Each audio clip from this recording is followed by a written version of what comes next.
ಯಥೇಂದುರ್ನು ಹೃದಂಬರೆ ಯದ್ವಚಶ್ಚಂದ್ರಿಕಾ ಸ್ವಾಂತ ಸಂತಾಪಂ ವಿನಿಕೃಂತತಿ ಭವತಿ ಯದನುಭಾವಾತ್ ಏಕಮೂಢೋಪಿ ವಾಗ್ಮಿ ಜಡಮತಿರಪಿ ಜನ್ಮೋಜ್ಜಾಯತೆ ಪ್ರಾಜ್ಞಮೌಲಿಃ ಸಕಲ ವಚನಚೇತೋ ದೇವತಾ ಭಾರತೀ ಸಾ ಮಮ ವಚಸಿ ನಿಧತ್ತಾಂ ಸನ್ನಿಧಿಂ ಮಾನಸೇ ಚ ಆಪಾದಮೌಲಿ ಪರ್ಯಂತಂ ಗುರುಣಾಂ ಆಕೃತಿಂ ಸ್ಮರೇತ್ ತೇನ ವಿಘ್ನಾಃ ಪ್ರಣಶ್ಯಂತಿ ಸಿದ್ಧ್ಯಂತಿ ಚ ಮನೋರಥಾಃ ತಪಸ್ವಾಧ್ಯಾಯ ಶುಶ್ರೂಷಾ ಕೃಷ್ಣಪೂಜಾ ರತಂ ಮುನಿಂ ವಿಶ್ವೇಶಮಿಷ್ಟದಂ ವಂದೇ ಪರಿವ್ರಾಟ್ ಚಕ್ರವರ್ತಿನಂ ನಿಗಮ ಕಲ್ಪತರೋರ್ಗಲಿತಂ ಫಲಂ ಶುಕಮುಖಾದಮೃತದ್ರವ ಸಂಯುತಂ ಪಿಬತ ಭಾಗವತಂ ರಸಮಾಲಯಂ ಮುಹುರಹೋ ರಸಿಕಾ ವಿಭಾವುಕಾಃ ಕೃಷ್ಣಾಯ ವಾಸುದೇವಾಯ ದೇವಕೀನಂದನಾಯ ಚ ನಂದಗೋಪಕುಮಾರಾಯ ಗೋವಿಂದಾಯ ನಮೋ ನಮಃ. ಶ್ರೀ ಗುರುಭ್ಯೋ ನಮಃ. ಶ್ರೀಕೃಷ್ಣನ ಅವತಾರದಲ್ಲಿಯ ತನಕದ ಕಥೆಯನ್ನು ನಿನ್ನೆ ಭಾಗವತ ಸಪ್ತಾಹದ 5ನೇ ದಿವಸದಲ್ಲಿ ಅನುಸಂಧಾನ ಮಾಡಿದ್ದೇವೆ. ಇವತ್ತು ಉಪಾಂತ್ಯ, ನಾಳೆ ಉಪಸಂಹಾರ. ಇವತ್ತು ಕೃಷ್ಣ ಚರಿತಾಮೃತವನ್ನು ಶ್ರವಣ ಮಾಡಬೇಕು ಅನ್ನುವ ವಿಧಿ. ಶ್ರೀಕೃಷ್ಣನ ಚರಿತೆ ಅಂತ ಹೇಳಿದ್ರೆ ಚಿಕ್ಕ ಮಕ್ಕಳಿಗೂ ಯುವಕ ಯುವತಿಯರಿಗೂ ಹಿರಿಯರು ಜ್ಞಾನಿಗಳಿಗೂ ಸನ್ಯಾಸಿಗಳಿಗೂ ಅತ್ಯಂತ ಪ್ರಿಯವಾಗತಕ್ಕಂತಹ ಕಥೆ. ಅದಕ್ಕೆ ಅವನಿಗೆ ಕೃಷ್ಣ ಅಂತ ಹೆಸರು. ಕೃಷ್ಣ ಅಂದ್ರೆ ಕರಿಷತಿ, ಆಕರ್ಷಿಸುವವರು. ಆಕರ್ಷಿಸುವವರನ್ನೆಲ್ಲರನ್ನೂ ಕೃಷ್ಣ ಅಂತ ಕರೆಯುವುದಿಲ್ಲ. ಮರದಲ್ಲಿದ್ದ ಸೇಬಿನ ಹಣ್ಣು ಭೂಮಿಗೆ ಯಾಕೆ ಬಿತ್ತು ಅಂತ ಕೇಳಿದಾಗ ಭೂಮಿಯಲ್ಲಿ ಆಕರ್ಷಿಸುವ ಶಕ್ತಿ ಇದೆ, ಅದಕ್ಕೋಸ್ಕರ ಆ ವಿಜ್ಞಾನ ವಿರೇಖಾ ಅಂತ ಹೇಳಿಕೊಂಡು ತನ್ನ ಸ್ನಾನದ ಕೊಠಡಿಯಿಂದ ಊರಲ್ಲೆಲ್ಲ ಓಡಾಡಿದ ಕಥೆ ಗೊತ್ತಿದೆ. ಹಾಗಾದ್ರೆ ಭೂಮಿ ಆಕರ್ಷಿಸ್ತದೆ, ಆದರೆ ಭೂಮಿಯನ್ನು ಕೃಷ್ಣ ಅಂತ ಕರೆಯುವುದಿಲ್ಲ. ಆಕರ್ಷಿಸುವವರನ್ನೆಲ್ಲರನ್ನೂ ಕೃಷ್ಣ ಅಂತ ಕರೆಯುವುದಿಲ್ಲ. ವಿಶೇಷವಾದ ಆಕರ್ಷಣೆ ಬೇಕು. ಆಕರ್ಷಿಸುವುದು ಅಂತ ಹೇಳಿದ್ರೆ ಎಳೆಯುವುದು ಅಂತ ಅರ್ಥ, ಸೆಳೆಯುವುದು ಅಂತ ಅರ್ಥ. ಮೇಲಿಂದ ಕೆಳಕ್ಕೆ ಎಳೆಯುವುದು ದೊಡ್ಡ ವಿಷಯ ಅಲ್ಲ. ಕಬಡ್ಡಿಯಲ್ಲೂ ಕೂಡ ಎಳೆಯುವುದೇ ಕೆಲಸ. ಅಂದ್ರೆ ಸೆಳೆಯುವುದು ಅನ್ನುವುದೇ ಕೃಷ್ಣ ಅನ್ನುವುದರ ಅರ್ಥ ಅಲ್ಲ. ಉತ್ಕರ್ಷಕ್ಕೆ ಎಳೆಯುವುದು, ಕೆಳಗಿನಿಂದ ಮೇಲಕ್ಕೆ ಎಳೆಯುವುದು. ಕರಿಷತಿ ಉಪರಿ ಕರಿಷತಿ ಮೋಕ್ಷಂ ಪ್ರದದಾತಿ ಇತಿ ಕೃಷ್ಣ. ಮೋಕ್ಷ ಕೊಡುವವ ಅನ್ನೋದು ಎತ್ತರಕ್ಕೆ ಎಳೆಯುವುದು. ಕೃಷ್ಣನ ಕಥೆಯನ್ನು ಕೇಳ್ತಾ ಇದ್ದ ಹಾಗೆ ನಮ್ಮ ಮನಸ್ಸು ತಾನಾಗಿ ಪಕ್ವವಾಗುವುದಕ್ಕೆ ಪ್ರಾರಂಭ ಆಗ್ತದೆ. ನಾನು ಇರುವ ಕ್ರಮ ಸರಿ ಇಲ್ಲ, ನಾನು ಹೀಗಿರಬೇಕು ಅಂತ. ಕೃಷ್ಣನ ಕಥಾಶ್ರವಣ ಮಾತ್ರದಿಂದಲೇ ನಮ್ಮ ಮನಸ್ಸಿನಲ್ಲಿ ಒಂದು ರೀತಿಯ ಸಂಸ್ಕಾರ ಬೆಳೀತದೆ. ಆ ಸಂಸ್ಕಾರದ ಮೂಲಕ ಆತ್ಮವನ್ನು, ಮನಸ್ಸನ್ನು, ಅಂತಃಕರಣವನ್ನು ಊರ್ಧ್ವಮುಖವಾಗಿ ಎತ್ತರಕ್ಕೆ ಸೆಳೆಯುವ ಶಕ್ತಿ ಇರುವ ಕಾರಣದಿಂದ ಕೃಷ್ಣನ ಇಡೀ ಚರಿತೆಯೇ ನಮ್ಮನ್ನು ಸೆಳೆಯುವಂತಹದ್ದು. ಹಾಗಾಗಿ ಭಗವಂತನ ಆ ಮೂಲ ಸ್ವರೂಪಕ್ಕೆ ಕೃಷ್ಣ ಅಂತ ಹೆಸರು. ಕೃಷ್ಣಸ್ತು ಭಗವಾನ್ ಸ್ವಯಂ. ಭಗವಂತನ 24 ರೂಪಗಳಲ್ಲಿ ಕೊನೆಯ ರೂಪವನ್ನು ನಾವು ಕೃಷ್ಣ ಅಂತ ಕರೆಯುವುದು. ಹರಿ, ಕೃಷ್ಣ, ನರ, ನಾರಾಯಣ ಅಂತ ಧರ್ಮ ಪ್ರಜಾಪತಿಯಲ್ಲಿ ಆವಿರ್ಭವಿಸಿದ ಭಗವಂತನ 4 ರೂಪಗಳಲ್ಲಿ ಒಂದು ಕೃಷ್ಣ ಅನ್ನುವ ರೂಪ. ನಮ್ಮ 2 ಹುಬ್ಬುಗಳ ಮಧ್ಯದಲ್ಲಿರುವ ಆಜ್ಞಾಚಕ್ರದಲ್ಲಿ ನಾವು ಉಪಾಸನೆ ಮಾಡಬೇಕಾದ ಭಗವಂತನ ರೂಪಕ್ಕೂ ಕೃಷ್ಣ ಅಂತ ಹೆಸರು. ಕೃಷ್ಣ ಅನ್ನುವ ಭಗವಂತನ ಅನೇಕ ರೂಪಗಳು. ಈ ಶ್ರೀಮದ್ ಭಾಗವತವನ್ನು ರಚಿಸಿಕೊಟ್ಟಂತಹ ವೇದವ್ಯಾಸರಿಗೂ ಕೃಷ್ಣ ಅಂತಲೇ ಹೆಸರು. ವೇದವನ್ನು ವಿಭಾಗ ಮಾಡಿದ್ದರಿಂದ ವೇದವ್ಯಾಸ ಅಂತ ಹೆಸರಾದದ್ದು. ಕೃಷ್ಣನ ಕರ್ಷಣ ಹೇಗೆ? ಚಿಕ್ಕ ಮಕ್ಕಳನ್ನಷ್ಟೇ ಅಲ್ಲ, ನ ಕೇವಲಂ ಗೋಪಾನ್ ಗೋಪೀರ್ವಾ ಕರಿಷತಿ, ಗೋಪಿಯರನ್ನು ಮಾತ್ರ ಆಕರ್ಷಿಸುವುದಲ್ಲ. ವೇದಾಂತ ತತ್ವದ ಆಳವನ್ನು ಬಲ್ಲಂತಹ, ವೇದಾಂತ ವಿಜ್ಞಾನ ಸುನಿಶ್ಚಿತಾರ್ಥ ಅಂತ ಕರೆಸಿಕೊಳ್ಳುವ ಸನ್ಯಾಸಿಗಳನ್ನು ಕೂಡ ಆಕರ್ಷಿಸುವ ಕೃಷ್ಣನ ವ್ಯಕ್ತಿತ್ವ. ಕೃಷ್ಣನಿಗೆ ಪೂಜೆ ಮಾಡುವುದಕ್ಕೆ ಗೃಹಸ್ಥರು ಎಷ್ಟು ಚೆನ್ನಾಗಿ ಪೂಜೆ ಮಾಡ್ತಾರೋ ಸನ್ಯಾಸಿಗಳು ಅದಕ್ಕಿಂತ ಚೆನ್ನಾಗಿ ಪೂಜೆ ಮಾಡ್ತಾರೆ. ಉಡುಪಿಯಲ್ಲಿ 8 ಜನ ಸನ್ಯಾಸಿಗಳಿಗೆ ಬಿಟ್ಟು ಬೇರೆಯವರು ಮುಟ್ಟುವ ಹಾಗೆ ಇಲ್ಲ ಅನ್ನುವಷ್ಟು ಕೃಷ್ಣನಿಗೆ ಸನ್ಯಾಸಿ ಪ್ರೀತಿ. ಸನ್ಯಾಸಿಗಳಿಗೆ ಕೃಷ್ಣನಲ್ಲಿ ಅಷ್ಟು ಪ್ರೀತಿ. ಯಾಕೆ? ಅವರಿಗೆ ಜಲಕ್ರೀಡಾ ಸಮಾಸಕ್ತ ಗೋಪಿ ವಸ್ತ್ರಾಪಹಾರಕ ಅಂತ ಹೇಳಿದ್ರೆ ಸನ್ಯಾಸಿಗಳಿಗೆ ಇಷ್ಟ ಆಗುತ್ತೋ ಇಲ್ಲೋ ಅನ್ನೋ ವಿಶೇಷಣ ಇಲ್ಲ ಕೃಷ್ಣನಿಗೆ. ಆದ್ರೂ ಎಲ್ಲರಿಗೂ ಪ್ರೀತಿ. ಯಾಕಂದ್ರೆ ಅವನ ಎಲ್ಲ ಲೀಲೆಗಳಲ್ಲೂ ವೇದಾಂತದ ವಿಷಯಗಳನ್ನು ನಮಗೆ ಅರ್ಥ ಮಾಡಿಸ್ತಾ ಹೋಗ್ತಾನೆ. ಅವನು ಆವಿರ್ಭವಿಸಿದ್ದು ಮಥುರೆಯಲ್ಲಿ. ಭಾಗವತ ಮಥುರಾ ಅನ್ನೋ ಶಬ್ದವನ್ನು ಹೇಳುವುದಿಲ್ಲ, ಮಥುರಾ ಪಟ್ಟಣ ಅಂತ ಅದಕ್ಕೆ ಹೆಸರು. ಇತಿಹಾಸ ದೊಡ್ಡದಾಗಿದೆ. ಮಥುರಾ ಹಿಂದಿ ಭಾಷೆಯಲ್ಲಿ ಥಾ ಹೇಳುವಲ್ಲೆಲ್ಲ ಥಾ ಹೇಳುವ ಕ್ರಮ ಆದ್ರಿಂದ ಅದು ಮಥುರೆ ಅಂತ ಆಗಿದೆ. ವಸ್ತುತಃ ಅದು ಮಥುರಾಪುರಿ. ಆ ಮಥುರಾಪುರಿಯಲ್ಲಿ ಆವಿರ್ಭವಿಸಿದಂತಹ ಕೃಷ್ಣ ಅಲ್ಲಿಂದ ಕೇವಲ ಅರ್ಧ ಗಂಟೆಯಲ್ಲಿ ಗೋಕುಲಕ್ಕೆ ಸಾಗಿದ. ವಸುದೇವನೇ ಹೊತ್ತುಕೊಂಡು ಗೋಕುಲಕ್ಕೆ ಸಾಗಿದ. ಗೋಕುಲದಲ್ಲಿ ಬೆಳೆದಂತಹ ಕೃಷ್ಣ ಅಲ್ಲಿಂದ ಬರೀ ತನ್ನ 6 ವರ್ಷದಲ್ಲಿ ಅಲ್ಲಿಂದ ಬೃಂದಾವನದ ಕಡೆಗೆ ಬರ್ತಾನೆ. ಬೃಂದಾವನದಲ್ಲಿ ಬೆಳೆದ ಕೃಷ್ಣ ಅಲ್ಲಿ ಮತ್ತೆ 5 ವರ್ಷದಲ್ಲಿ ಅಲ್ಲಿಂದ ಮಥುರೆಗೆ ಮತ್ತೆ ಬರ್ತಾನೆ ಕಂಸನನ್ನು ಕೊಲ್ಲುವುದಕ್ಕೆ. ಮಥುರೆಗೆ ಬಂದವ ಅಲ್ಲಿಂದ ದ್ವಾರಕೆಗೆ ಹೋದ. ದ್ವಾರಕೆಯಿಂದ ಹಸ್ತಿನಪುರ, ಅಲ್ಲಿಂದ ಇಂದ್ರಪ್ರಸ್ಥ. ಒಟ್ಟಿ ಕೃಷ್ಣ ನಿಂತಲ್ಲಿ ನಿಲ್ಲುವ ಕ್ರಮ ಇಲ್ಲ. ಆ ಕೃಷ್ಣನನ್ನು ಪೂಜೆ ಮಾಡುವ ಸನ್ಯಾಸಿಗಳು ಹಾಗೆ ನಿಂತಲ್ಲಿ ನಿಲ್ಲುವ ಕ್ರಮ ಇಲ್ಲ. ಓಡಾಟ. ಜನ್ಮಾದ್ಯಸ್ಯ ಯತಃ ಅನ್ವಯಾದಿತರತಃ. ಆದ್ಯಸ್ಯ ಎಲ್ಲಕ್ಕೂ ಆದಿ ಕಾರಣನಾದಂತಹ ಭಗವಂತನ ಜನ್ಮ ಯತಃ ಎಲ್ಲಿ ಆವಿರ್ಭವಿಸ್ತಾನೆ, ಅನ್ವಯಾದಿತರತಃ ಅಲ್ಲಿಂದ ಬೇರೆ ಕಡೆಗೆ ಸಾಗ್ತಾ ಇರ್ತಾನೆ. ಈ ಸಾಗುವುದರ ಮೂಲಕ ಲೋಕಕ್ಕೆ ಎಷ್ಟು ಉಪದೇಶ ಮಾಡಬಹುದು, ಇದ್ದಲ್ಲೇ ಇದ್ರೆ ಅಷ್ಟು ಕೊಡ್ಲಿಕ್ಕೆ ಬರುವುದಿಲ್ಲ. ಕೃಷ್ಣ ಮೊದಲು ಉಪದೇಶ ಮಾಡುವುದೇ ಅದು. ತಿರುಗಾಡ್ತಾ ಇರಿ, ದೇಶ ಸಂಚಾರ ಮಾಡಿದಷ್ಟು ನಿಮ್ಮಲ್ಲಿದ್ದದ್ದು ಲೋಕಕ್ಕೆ ತಾಗ್ತದೆ. ಲೋಕದಿಂದ ನೀವಿನ್ನಷ್ಟು ಕಲಿತೀರಿ. ಸಂಚಾರ ಪ್ರಿಯನಾದುವ ಭಗವಂತ ಕೃಷ್ಣ ನಿಂತಲ್ಲಿ ನಿಲ್ಲುವುದು ಅಂತಲೇ ಇಲ್ಲ. ಗೋಕುಲಕ್ಕೆ ಬಂದಂತಹ ಕೃಷ್ಣ ತನ್ನ ಹುಟ್ಟಿದ 6ನೇ ದಿವಸಕ್ಕೆ ಸರಿಯಾಗಿ ಅವ ಹೆಸರು ಮಾಡಿಕೊಂಡ. ಅವನಿಗೆ ಪೂತನ ಜೀವಿತಹರಾಯ ನಮಃ ಓಂ ಅಂತ ಒಂದು ಪುಷ್ಪ ಹಾಕುವುದಕ್ಕೆ ಅವಕಾಶ ಮಾಡಿಕೊಂಡ. ಪೂತನ ಅನ್ನುವ ದುಷ್ಟೆಯನ್ನು ಸಂಹಾರ ಮಾಡ್ತಾನೆ. ಅಲ್ಲಿಂದ ತನ್ನ ಹುಟ್ಟಿ 27ನೇ ದಿವಸಕ್ಕೆ ಸರಿಯಾಗಿ ಮತ್ತೊಬ್ಬ ಶಕಟಾಸುರ ಅಂತ ಹೇಳುವವನನ್ನು ಸಂಹಾರ ಮಾಡ್ತಾನೆ. ಎಲ್ಲ ವಿಚಿತ್ರವಾದ ಕೆಲಸ.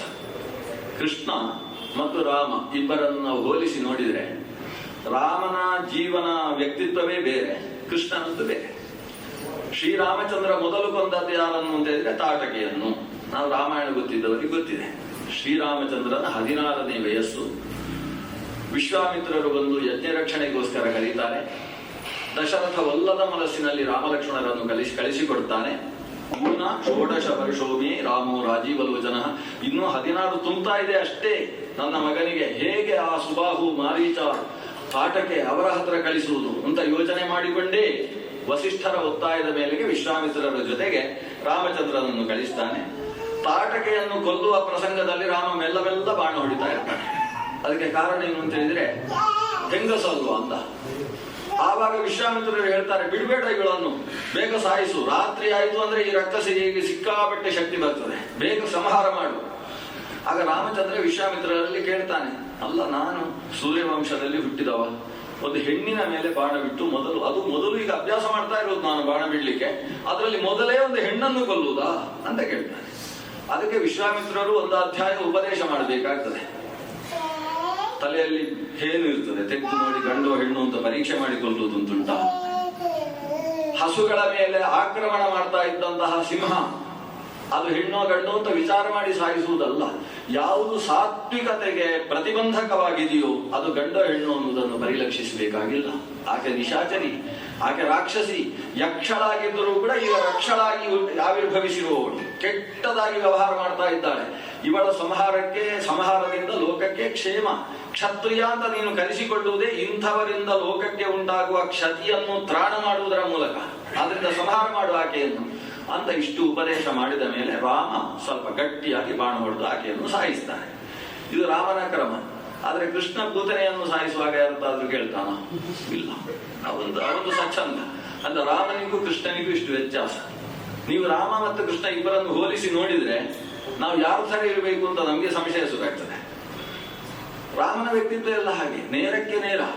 ಅಲ್ಲಿ ಅಡ್ಡದಲ್ಲಿ ನಿಂತು ವಾಲಿಗೆ ಬಾಣ ಹೊಡೆದ್ರು ವಾಲಿ ಬಿದ್ದ ಮೇಲೆ ಅವನ ಹತ್ರ ಹೋಗಿ ಅವನ ಮೈ ಸೂಸಿ, ನಾನು ಬಾಣ ಹೊಡೆಯುವ ಅನಿವಾರ್ಯತೆ ಬಂತು, ನಿನಗೆ ಬದುಕಬೇಕು ಅಂತ ಮನಸ್ಸಿದ್ರೆ ಹೇಳು, ಎಡಗೈಯಲ್ಲಿ ಬಾಣ ತೆಗಿತೇನೆ, ಬಲಗೈಯಲ್ಲಿ ಸ್ಪರ್ಶ ಮಾಡ್ತೇನೆ, ಚಿರಂಜೀವಿಯಾಗಿ ನೀನು ಬದುಕಬಹುದು ಅಂತ ಹೇಳ್ತಾರೆ. ಆದ್ರೆ ವಾಲಿಯೇ ನಿನ್ನ ಪಾದಾರವಿಂದವನ್ನು ನೋಡಿಕೊಂಡು ಸಾಯುವ ಈ ಸೌಭಾಗ್ಯವನ್ನು ನಾನು ಹಾಳು ಮಾಡಿಕೊಳ್ಳುವುದಿಲ್ಲ ಅಂತ ಹೇಳಿ ವಾಲಿ ರಾಮನ ಪಾದಕ್ಕೆ ಬಿದ್ದು ತಾನು ಪ್ರಾಣವನ್ನು ತೆತ್ತ. ಬದಿಯಲ್ಲಿ ಬಾಣ ಹೊಡೆಯುವ ಮನಸ್ಸು ರಾಮನಿಗಿಲ್ಲ. ರಾವಣನ ಜೊತೆಗೆ ಹೋರಾಟ, ರಾವಣನ ಕೈಯಲ್ಲಿ ಆಗುವುದಿಲ್ಲ. ಅವರ ರಥವನ್ನು ರಾಮಚಂದ್ರ ಪುಡಿಬಿಟ್ಟಿದ. ದೇವೇಂದ್ರ ದತ್ತವಾದಂತಹ ರಥದಲ್ಲಿ ಶ್ರೀರಾಮಚಂದ್ರ ಇದ್ದಾನೆ. ರಾವಣನ ಬಾಹುಗಳನ್ನು ಕತ್ತರಿಸಿದ. ಆದ್ರೆ ಮತ್ತೆ ಬಾಹುಗಳು ಹೇಳ್ತಾ ಇದ್ವು. ತಲೆಗಳನ್ನು ಕತ್ತರಿಸಿದ. ತಲೆ ಮತ್ತೆ ಬರಲಿಲ್ಲ, ಒಂದು ತಲೆ ಮಾತ್ರ ಇದೆ.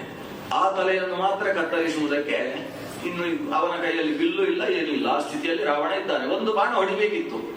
ಆದ್ರೆ ರಾಮಚಂದ್ರ ಹೇಳ್ತಾನೆ, ನಿನ್ನನ್ನು ಇವತ್ತು ಸಾಯಿಸುವುದಕ್ಕಾಗುವುದಿಲ್ಲ ಅಂತ ಹೇಳ್ತಾನೆ. ಯಾಕಂದ್ರೆ ನಿನ್ನ ಕೈಯಲ್ಲಿ ಶಸ್ತ್ರ ಇಲ್ಲ, ರಥ ಇಲ್ಲ, ಸಾರಥಿ ಇಲ್ಲ.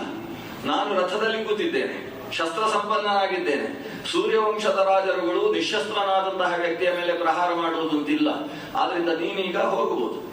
ಮನೆಗೆ ಹೋಗಿ ಚೆನ್ನಾಗಿ ಗಾಯ ಆದಲ್ಲಿಗೆಲ್ಲ ಮಂಡೋದರಿಯ ಕೈಯಲ್ಲೇ ಎಣ್ಣೆಯನ್ನು ತಿಕ್ಕಿಸಿಕೊಂಡು ಗಟ್ಟಿಯಾಗಿ ನಾಳೆಯ ದಿವಸ ಮಂಡೋದರಿಗೆ ಬರುವುದಿಲ್ಲ ಅಂತ ಹೇಳಿ ಬಾ ಯುದ್ಧಕ್ಕೆ ಅಂತ ಹೇಳಿ ಕಳಿಸ್ತಾನೆ.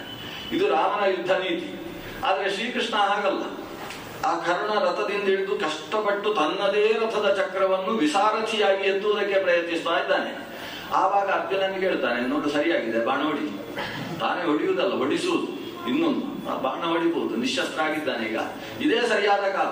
ಅರ್ಜುನನೇ ಹೇಳ್ತಾನೆ, ನನ್ನ ಅಣ್ಣನ ಬೆನ್ನು ಕಂಡ ಹಾಗೆ ಕಾಣಿಸ್ತಾ ಇದೆ, ಈ ಸಂದರ್ಭದಲ್ಲಿ ನಾನು ಬಾಣ ಹೊಡೆಯುವುದ ಸಾಧ್ಯ ಇಲ್ಲ ಕೃಷ್ಣ ಅಂತ ಹೇಳ್ತಾನೆ ಅರ್ಜುನ. ನಿನ್ನ ಮಗ ಅಭಿಮನ್ಯುವಿನ ಹಿಂಭಾಗದಿಂದ ಬಂದು ಕೈ ಕತ್ತರಿಸಿದ್ಯಾರು ಹೇಳು ಅಂತ ಅವನನ್ನು ರೊಚ್ಚಿಗೆ ಎಬ್ಬಿಸಿ ಬಾಣ ಹೊಡಿಸ್ತಾನೆ. ಇದು ಕೃಷ್ಣನ ಯುದ್ಧ ನೀತಿ ಒಂದು ತರ, ರಾಮಚಂದ್ರನ ಯುದ್ಧ ನೀತಿ ಒಂದು ತರ. ಆದ್ರೆ ಇಬ್ರು ಒಬ್ರೇ. ರಾಮ ಹುಟ್ಟಿದ್ದು ಮಧ್ಯಾಹ್ನ, ಆದ್ರಿಂದ ಅವ ಶುದ್ಧ, ನೋಡುವುದಕ್ಕೆ ಎಲ್ಲ ಬೆಳ್ಳಗೆ. ಈ ಕೃಷ್ಣ ಹುಟ್ಟಿದ್ದು ಮಧ್ಯರಾತ್ರಿ. ಮುಖ್ಯಂತಿಯ ಮುಸೂರಯ. ಕೃಷ್ಣನ ನೀತಿ ಏನು ಅನ್ನೋದನ್ನು ಜ್ಞಾನಿಗಳು ಕೂಡ ವಿಚಾರ ಮಾಡಿ ಮಾಡಿ ಕೊನೆಗೆ ಅರ್ಥ ಆಗದೆ ತಲೆಗೆರ್ಕೊಂಡು ಕೂತಿದ್ದಾರೆ. ತಲೆ ಕೂದಲು ಇಳಿದದ್ದೇ ಬಂತು, ಅರ್ಥ ಆಗಲಿಲ್ಲ ಅಂತೆ ಭಗವಂತ. ಕೃಷ್ಣನ ನೀತಿ ಹಾಗೆ. ವಿಚಾರ ಮಾಡಿದಷ್ಟು ಅವನ ನೀತಿ ನಮಗೆ ಅರ್ಥ ಆಗ್ತಾ ಹೋಗುತ್ತೆ. ನಮ್ಮ ದೇಶದ ಇತಿಹಾಸವನ್ನು ನಾವು ಗಮನಿಸಬಹುದು. ನಮ್ಮಲ್ಲಿ ಹಿಂದಿನ ರಾಜರುಗಳು ಹೆಚ್ಚು ರಾಮಾಯಣ ಓದ್ತಾ ಇದ್ರು, ಭಾಗವತ ಓದ್ತಾ ಇರಲಿಲ್ಲ. ಇದರ ಪರಿಣಾಮ ಏನಾಯಿತು ಅಂತ ಹೇಳಿದ್ರೆ, ಪರದೇಶದ ಮೊಘಲರು, ಬ್ರಿಟಿಷರು, ಅದಕ್ಕಿಂತ ಹಿಂದೆ ಫ್ರೆಂಚರು, ಪೋರ್ಚುಗೀಸರು ಎಲ್ಲ ಆಕ್ರಮಣ ಮಾಡಿದಾಗ ಅವರನ್ನು ಭಾರಿ ಪ್ರಾಮಾಣಿಕೆಯಿಂದ ನಂಬಿ ಅವರು ನಿಶಸ್ತ್ರರಾದಾಗ ಅವರಿಗೆ ನೀವು ಹೋಗಿ ಇವತ್ತು ನಾಳೆ ಬನ್ನಿ ಹೋರಾಡುವ ಅಂತ ಹೇಳಿಕೊಂಡು ರಾತ್ರೋರಾತ್ರಿ ತಾವು ಸಾಯುವಂತಹ ಪ್ರಸಂಗ ತಂದುಕೊಂಡ್ರು. ಪೃಥ್ವಿರಾಜ ಚೌಹಾಣನ ಕತೆ ಕೇಳಿರ್ಬೋದು, ರಾಣಾ ಪ್ರತಾಪನ ಕತೆ ಕೇಳಿರ್ಬೋದು. ಎಲ್ಲಾ ಕಡೆಯಲ್ಲೂ ಆಗಿರುವುದೇನು ಅಂದ್ರೆ ಅವರ ಕೈಯಿಂದ ಅನ್ಯಾಯವಾಗಿ ಇವರು ಸತ್ರು. ಆದ್ರೆ ಅವರ ಮೇಲೆ ಯಾವತ್ತೂ ಅನ್ಯಾಯ ಮಾಡಲಿಲ್ಲ. ಆದ್ರೆ ಶ್ರೀಕೃಷ್ಣ ಅನ್ಯಾಯ ಮಾಡಿದವರನ್ನು ಅನ್ಯಾಯ ಮಾರ್ಗದಲ್ಲೇ ಕೊಲ್ಲಬೇಕು ಅನ್ನೋ ನೀತಿಯನ್ನು ಇಟ್ಟುಕೊಂಡು ಬಂದ. ಭೀಷ್ಮರನ್ನು ಬೀಳಿಸಿದ್ದು ನೋಡುವುದಕ್ಕೆ ಅನ್ಯಾಯ. ದ್ರೋಣರನ್ನು ಸಾಯಿಸಿದ್ದು ಕೂಡ ಸರಿಯಾಗಿ ವಿಚಾರ ಮಾಡಿದರೆ ಅನ್ಯಾಯದ ಸ್ವರೂಪದಲ್ಲೇ ಉಂಟು. ಕರ್ಣನನ್ನು ಸಾಯಿಸಿದ್ದಂತೂ ಹಾಗೆ. ಶಲ್ಯನ ಮರಣದಲ್ಲೂ ಒಂದು ವಿಚಿತ್ರ ಇದೆ. ಭೂರಿಶ್ರವಸ್ಸು ಸತ್ತದ್ರಲ್ಲೂ ನ್ಯಾಯ ವಿಚಾರ ನಡೆಯಿತು. ಹಾಗಾದ್ರೆ ಶ್ರೀಕೃಷ್ಣನ ಯುದ್ಧ ನೀತಿ, ಆ ನೀತಿಯು ಕೂಡ ದುಷ್ಟರ ಕಡೆಗೆ ಬೇಕು ಅಂತ ಲೋಕಕ್ಕೆ ತೋರಿಸುವುದಕ್ಕೆ ಕೃಷ್ಣ ಒಂದು ನೀತಿಯನ್ನು ತೋರಿಸಿದ. ಆ ನೀತಿಯನ್ನು ಅನುಸರಿಸದೆ ನಮ್ಮ ದೇಶ ಭಾರೀ ಪೆಟ್ಟು ತಿಂದಿತು.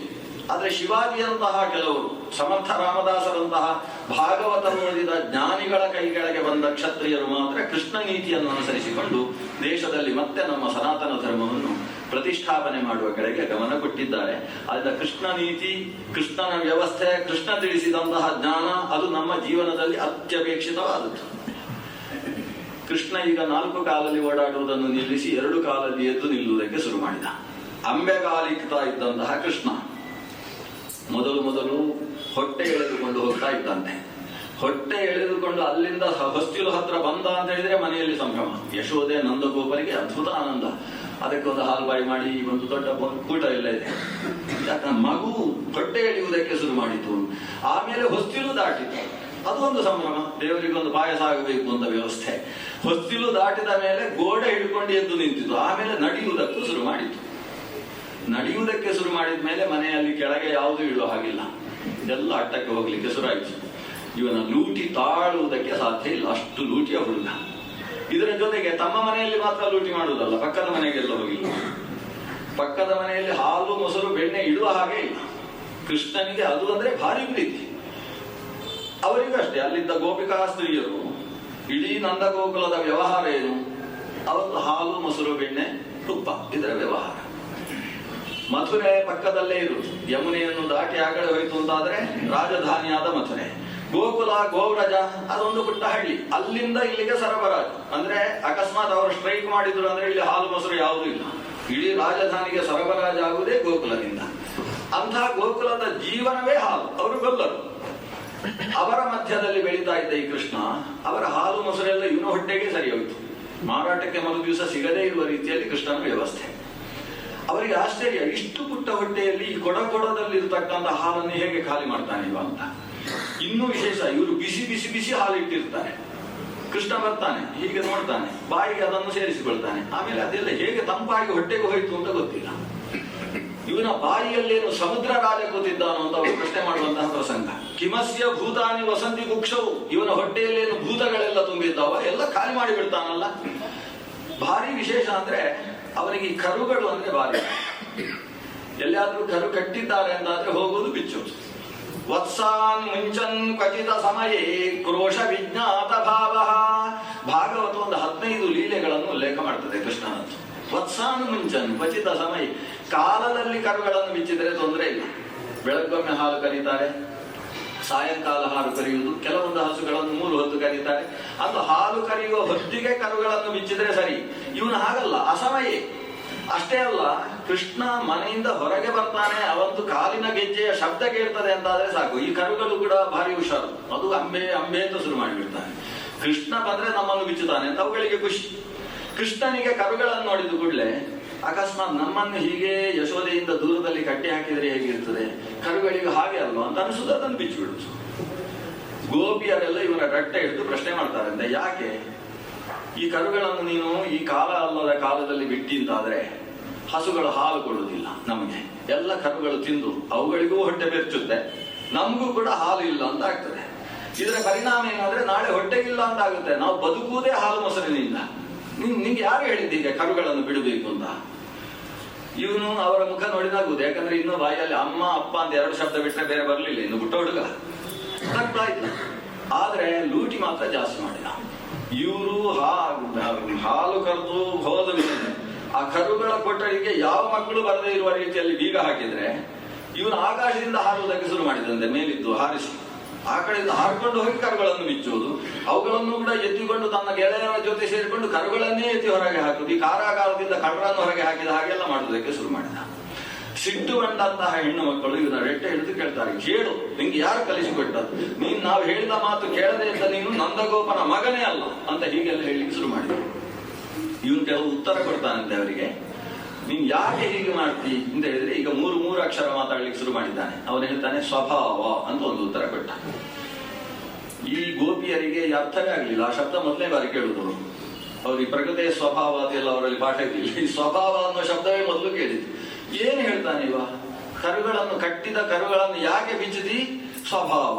ಇವನು ಕೂಡ ಸ್ವಭಾವ ಅಂತ ಸೀರಿಯಸ್ ಆಗಿ ಹೇಳ್ತಾನೆ, ಆಮೇಲೆ ಅದು ನಗುವುದಕ್ಕೆ ಶುರು ಮಾಡ್ತಾನೆ. ಅಂದ್ರೆ ಕಟ್ಟಿದ್ದನ್ನು ಬಿಚ್ಚುವುದಕ್ಕೆ ಪ್ರಯೋಜನ ಏನಿಲ್ಲ, ನನಗೆ ಹಾಲು ಸಿಕ್ಕಿಯೂ ಪ್ರಯೋಜನ ಇಲ್ಲ, ಕರುಗಳನ್ನು ಬಿಚ್ಚಿಯೂ ಪ್ರಯೋಜನ ಇಲ್ಲ. ಆದ್ರೆ ಕಟ್ಟಿದ್ದನ್ನು ಬಿಚ್ಚುವುದು ನನ್ನ ಸ್ವಭಾವ ಅಂತ ದೇವರು ಹೇಳುವುದು. ಅದು ದೇವರ ಮಾತು. ಬಂಧನದಲ್ಲಿದ್ದವರನ್ನು ಮೋಕ್ಷಗೊಳಿಸುವುದು ಯಾಕೆ? ಈ ಸಂಸಾರದ ಕಟ್ಟಿನಲ್ಲಿ ಸಿಕ್ಕಿ ಹಾಕಿಕೊಂಡ ಕರುಗಳು ನಾವೆಲ್ಲ, ನಮ್ಮನ್ನೆಲ್ಲ ಬಿಡಿಸುವುದು ಭಗವಂತನಿಗೆ ಏತಕ್ಕೋಸ್ಕರ ಬೇಕು? 4 ಜನ ಬೈದರೂ ಅವ ಬಿಚ್ಚುತ್ತಾನಲ್ಲ ನಮ್ಮನ್ನು. ಯಾಕೆ? ಸ್ವಭಾವ.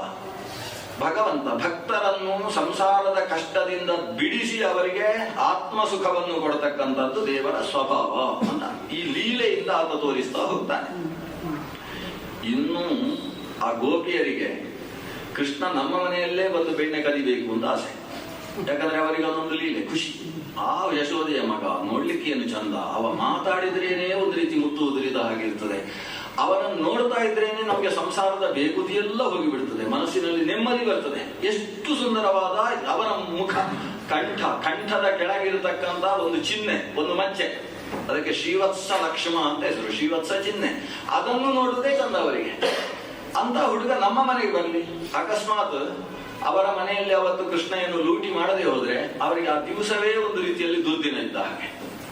ಅದಕ್ಕೆ ದಾರಿಯಲ್ಲಿ ಹೋಗುವಾಗ ಮನೆಯ ಹೊರಗೂ ಕೂಡ ಇವರು ಬೆಣ್ಣೆಯನ್ನು ಬಳ್ಳದಲ್ಲಿ ನೇತು ಹಾಕಿದ್ರಂತೆ. ಯಾಕಂದ್ರೆ ಕೃಷ್ಣ ದಾರಿಯಲ್ಲಿ ಬರುವಾಗ ನೋಡಿ ಸ್ವಲ್ಪ ಟೆಂಪ್ಟ್ ಆಗಿ ಆದ್ರೂ ಒಳಗೆ ಬರಲಿಲ್ಲ. ಹೊರಗಿಂದ ಜಾಹೀರಾತು ಇವರಿಗೆ, ನಮ್ಮ ಮನೆಯಲ್ಲಿ ಬೆಣ್ಣೆ ಬೇಕಾದಷ್ಟಿದೆ, ನಮ್ಮ ಮನೆಗೆ ಬಾ. ಈಗ ಕೃಷ್ಣ ಒಬ್ಬೊಬ್ಬನೇ ಹೋಗುವುದು ಅಂತಿಲ್ಲ, ಅವನ ಜೊತೆಗೆ ಒಂದು ಬಾಲಕರ ಸಮುದಾಯವನ್ನು ಸೇರಿಸಿಕೊಂಡಿದ್ದಾನೆ. ಅವರ ಜೊತೆಗೆ ಹೋಗಿ ಎತ್ತರದಲ್ಲಿ ಬೆಣ್ಣೆ ಇದೆ ಅಂತಾದ್ರೆ 4 ಜನರನ್ನು ಕೆಳಗೆ ನಿಲ್ಲಿಸಿ, 3 ಜನರನ್ನು ಮೇಲೆ ನಿಲ್ಲಿಸಿ, 2 ಮೇಲೆ ನಿಲ್ಲಿಸಿ, ಅವರ ತಲೆ ಮೇಲೆ ಇವ ಹೋಗಿ ಇಳಿಸಿ ಎಲ್ಲರೂ ಹಂಚೋದು. ಈ ಕ್ರಮದಲ್ಲೆಲ್ಲ ಬೆಣ್ಣೆ ಕದಿಯುವುದಕ್ಕೆ ಶುರು ಮಾಡಿದ್ದಾನೆ. ಒಬ್ಬಳು ಹೆಣ್ಣು ಮಗಳು ಇವನು ಬೆಣ್ಣೆ ಮೇಲಿಂದ ತೆಗೆದು ತಿನ್ನುವುದಕ್ಕೆ ಶುರು ಮಾಡ್ತಾ ಇದ್ದಾನೆ. ಇನ್ನು ಶುರು ಮಾಡ್ಬೇಕಷ್ಟೇ. ಶುರು ಮಾಡುವುದಕ್ಕೆ ಅಂತ ಒಂದು ಮೇಲೆ ಎತ್ತರದ ಜಾಗದಲ್ಲಿ ಇಟ್ಟುಕೊಂಡಿದ್ದಾನೆ. ಇಟ್ಟುಕೊಂಡಲ್ಲಿಗೆ ಬಂದು ಹಿಡ್ಕೊಂಡು, ಇವತ್ತು ಸಿಕ್ಕಿ ಬಿದ್ದಿ, ಯಶೋದೆ ಹತ್ರ ಯಾವತ್ತು ಎಷ್ಟು ಹೇಳಿದ್ರು ಕೂಡ ನನ್ನ ಮಗ ಹಾಗೆ ಎಲ್ಲಿ ಮಾಡ್ತಾನೆ, ನಾವು ಮನೆಯಲ್ಲಿ ಬೇಕಾದಷ್ಟು ಬೆಣ್ಣೆ ಕೊಡ್ತೇವಲ್ವ ಅಂತ ಹೇಳ್ತಾ ಇರ್ತಾಳೆ ಅವಳು. ಇವತ್ತು ಸರಿಯಾಗಿ ಸಿಕ್ಕಿಬಿದ್ದು. ಇವ ಹೇಳ್ತಾನೆ, ಅಲ್ಲ ನಾನೇನು ತಪ್ಪು ಮಾಡ್ಲಿಲ್ಲ, ನನ್ನನ್ನು ಯಾಕೆ ಹಿಡ್ಕೊಂಡಿದ್ದಿ? ನೋಡು, ನೀನು ಬೆಣ್ಣೆ ಕಲಿತಾ ಇದ್ದಿ, ತಿಂತಾ ಇದ್ದಿ, ಅದಕ್ಕೋಸ್ಕರ ಹಿಡ್ಕೊಂಡಿದ್ದೆ. ಅಲ್ಲ, ನಾನು ಮನೆಯಲ್ಲಿ ತಿಂದ ಹಾಗೆ ಇನ್ನೊಬ್ಬರ ಮನೆಯಲ್ಲಿ, ನಮ್ಗೆ ಆ ಮನೆ ಈ ಮನೆ ಅಂತ ವ್ಯತ್ಯಾಸ ಇಲ್ಲ, ನಮ್ಮ ಮನೆ ಅಲ್ವ ಇದು, ಅದಕ್ಕೆ ತಿಂತಾ ಇದ್ದೇನೆ. ನೀನು ಹೀಗೆ ಮಾತಾಡಿಕೊಂಡು ಕಾಲ ಕಳೀತೀನಿ.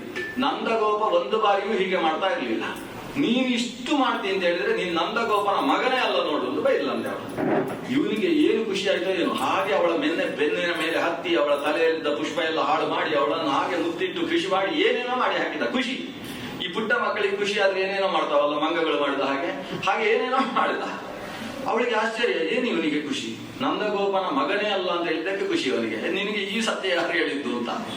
ನಾನು ಯಾರೊಬ್ಬನ ಮಗನೂ ಅಲ್ಲ, ಎಲ್ಲವೂ ನನ್ನ ಉದರದಿಂದ ಆವಿರ್ಭವಿಸಿದ್ದು. ತ್ವಮೇವ ಮಾತಾಚ ಪಿತಾ ತ್ವಮೇವ ಅಂತ ನನ್ನನ್ನು ಎಲ್ಲರೂ ಕೂಡ ಅಪ್ಪ ಅಂತ ನಮಸ್ಕಾರ ಮಾಡುದು, ಇಲ್ಲ ಅಯ್ಯ ಅಂತ ನಮಸ್ಕಾರ ಮಾಡುದು. ಅಯ್ಯಪ್ಪ ಅಂತ ಮಾಡುದಿಲ್ಲ, ಅಯ್ಯ ಅಪ್ಪ ಅಂತ ನನ್ನನ್ನು ಎಲ್ಲರೂ ನಮಸ್ಕಾರ ಮಾಡುವಂತದ್ದು.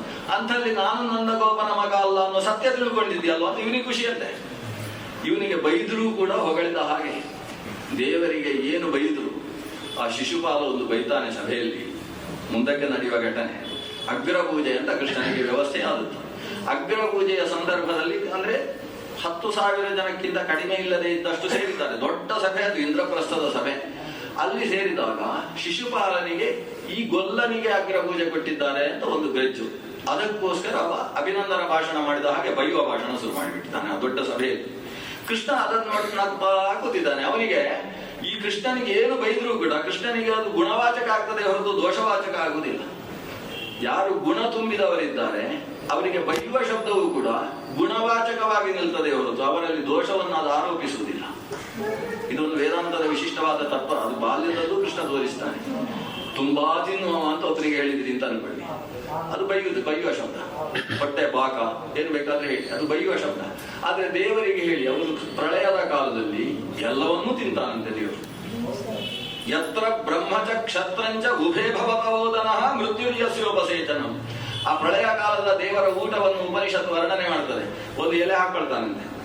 ಆ ಎಲೆ ಯಾವುದು ಅಂತ ಹೇಳಿದ್ರೆ, ಒಂದ್ ದಿವಸ ಎಲೆ ಅಂತ ಕರಿತಾ ಇರ್ತಾನ ಅವಳು ಲಕ್ಷ್ಮೀದೇವಿ. ಸಾಮಾನ್ಯ ಹೆಂಡತಿರನ್ನು ಎಲೆ ಹೇಗಿದ್ದೀಯೇ ಅಂತ ಕೇಳಿಸುದಲ್ಲ, ಅದು ಎಲೆ.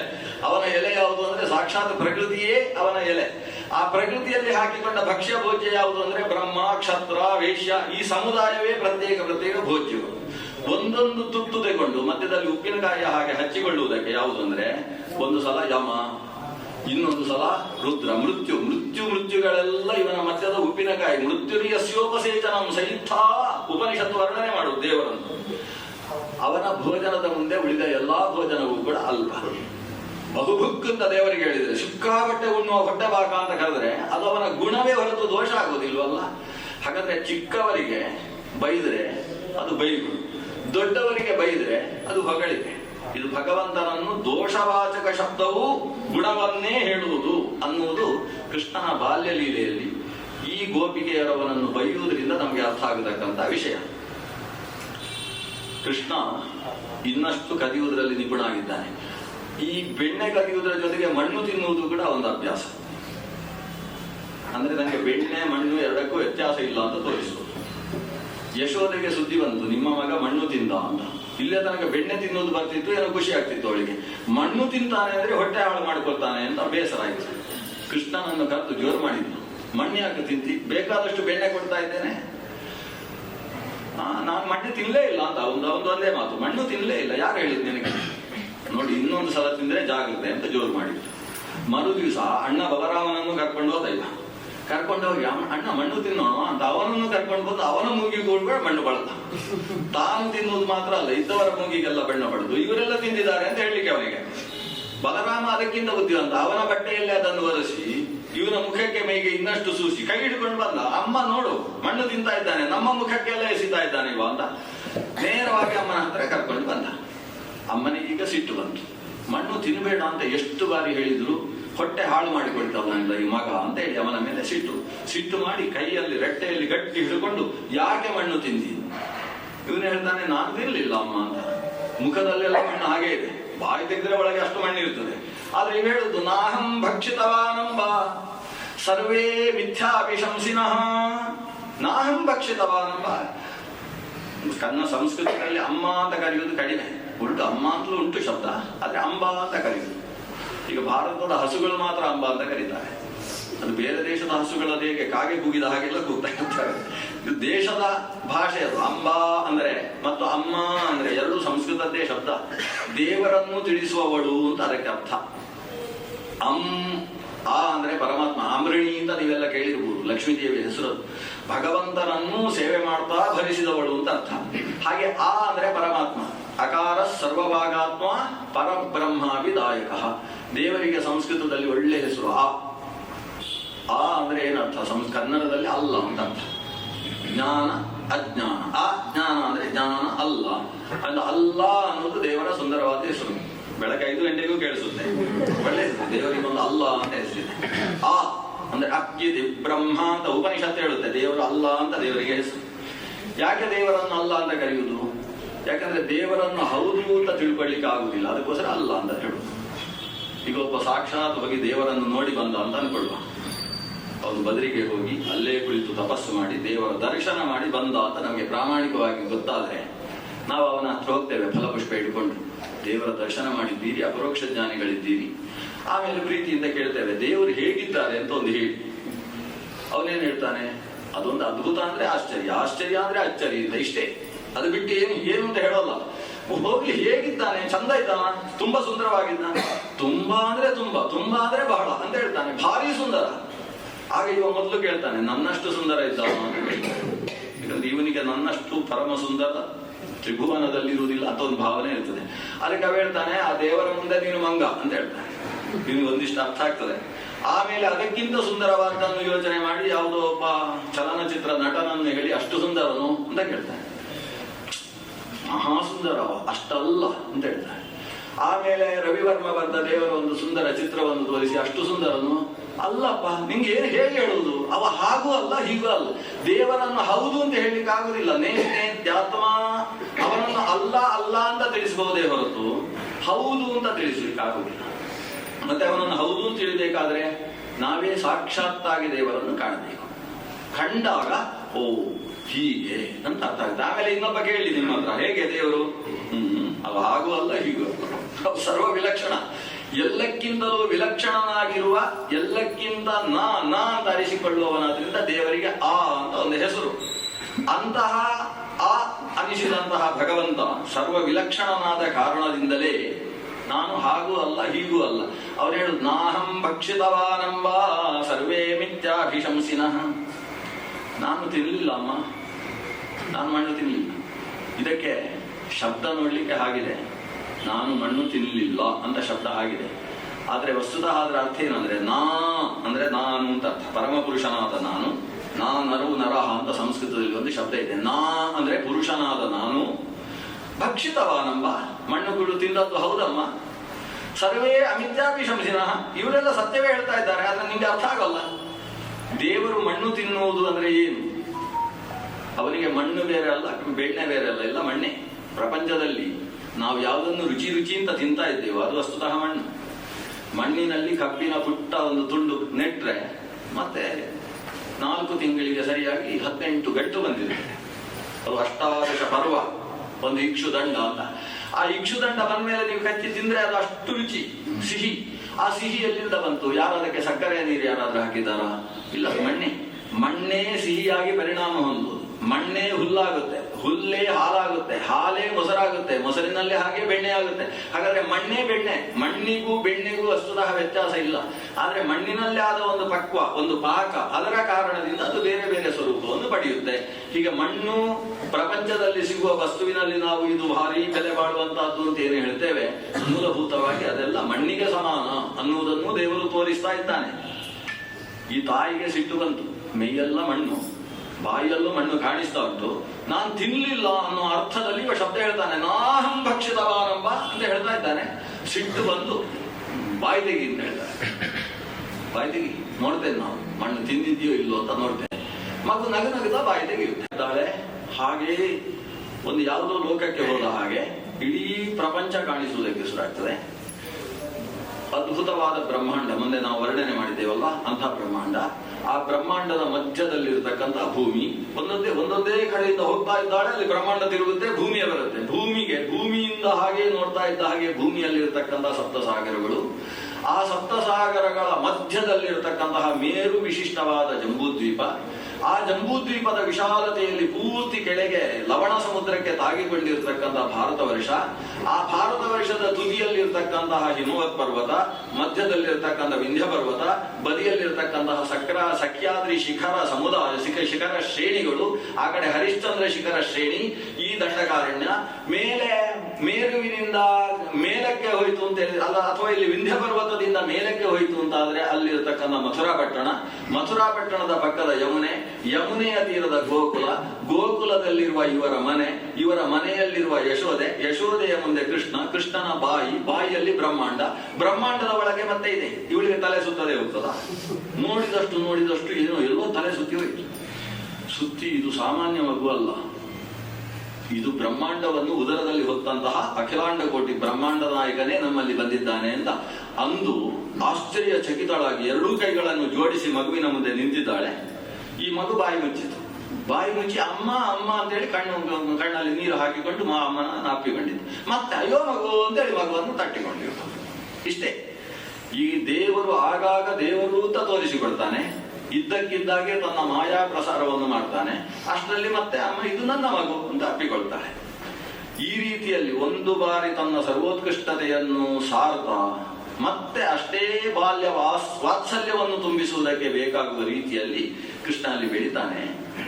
ಆ ತಾಯಿಯ ಕೆಲಸ ಏನು? ಮನೆಯ ಕೆಲಸಗಳಾದ ಮೇಲೆ ದಧಿಮಂಥನ ಮಾಡುವುದು, ಮೊಸರು ಕಡಿಯುವ ಶಬ್ದ ಮನೆಯಲ್ಲಿ ಕೇಳ್ತಾ ಇರಬೇಕಂತೆ. ಅದು ಒಂದು ಮನೆಗೆ ರಕ್ಷೆ ಅಂತ ಹೇಳ್ತದೆ ಶಾಸ್ತ್ರ. ಯತ್ರ ನಾಸ್ತಿ ದಧಿಮಂಥನ ಘೋಷೋ ಯತ್ರನು ಲಘು ಲಘೂನಿ ಶಿಶೂನಿ ಯತ್ರ ನಾಸ್ತಿ ಗುರು ಬಾಂಧವ ಪೂಜಾ ತಾನಿ ಕಿಂಪತ ಗೃಹಾಣಿ ವನಾನಿ ಅಂತ ಕೇಳ್ತಾರೆ. ವ್ಯಾಸರೇ ಹೇಳಿದ ಶ್ಲೋಕ ಇದು. ಅದು ಮನೆಯೋ ಕಾಡು ಅಂತ. ಯಾವುದನ್ನು? ಯತ್ರ ನಾಸ್ತಿ ದಧಿಮಂಥನ ಘೋಷ, ಯಾವ ಮನೆಯಲ್ಲಿ ಮೊಸರು ಕಡಿಯುವ ಶಬ್ದ ಕೇಳಿಸುವುದಿಲ್ಲವೋ, ಅಂದ್ರೆ ನಂದಿನಿ ಬೆಣ್ಣೆ, ನಂದಿನಿ ಮೊಸರು ಎಲ್ಲ ಬರುವುದಿಲ್ಲವೋ ಅಂತ ಈಗಿನ ಕಾಲಕ್ಕೆ ಅರ್ಥ ಮಾಡ್ಕೊಳ್ಬೇಕು. ದಧಿಮಂಥನ ಘೋಷ ಕೇಳಿಸುತ್ತೆ.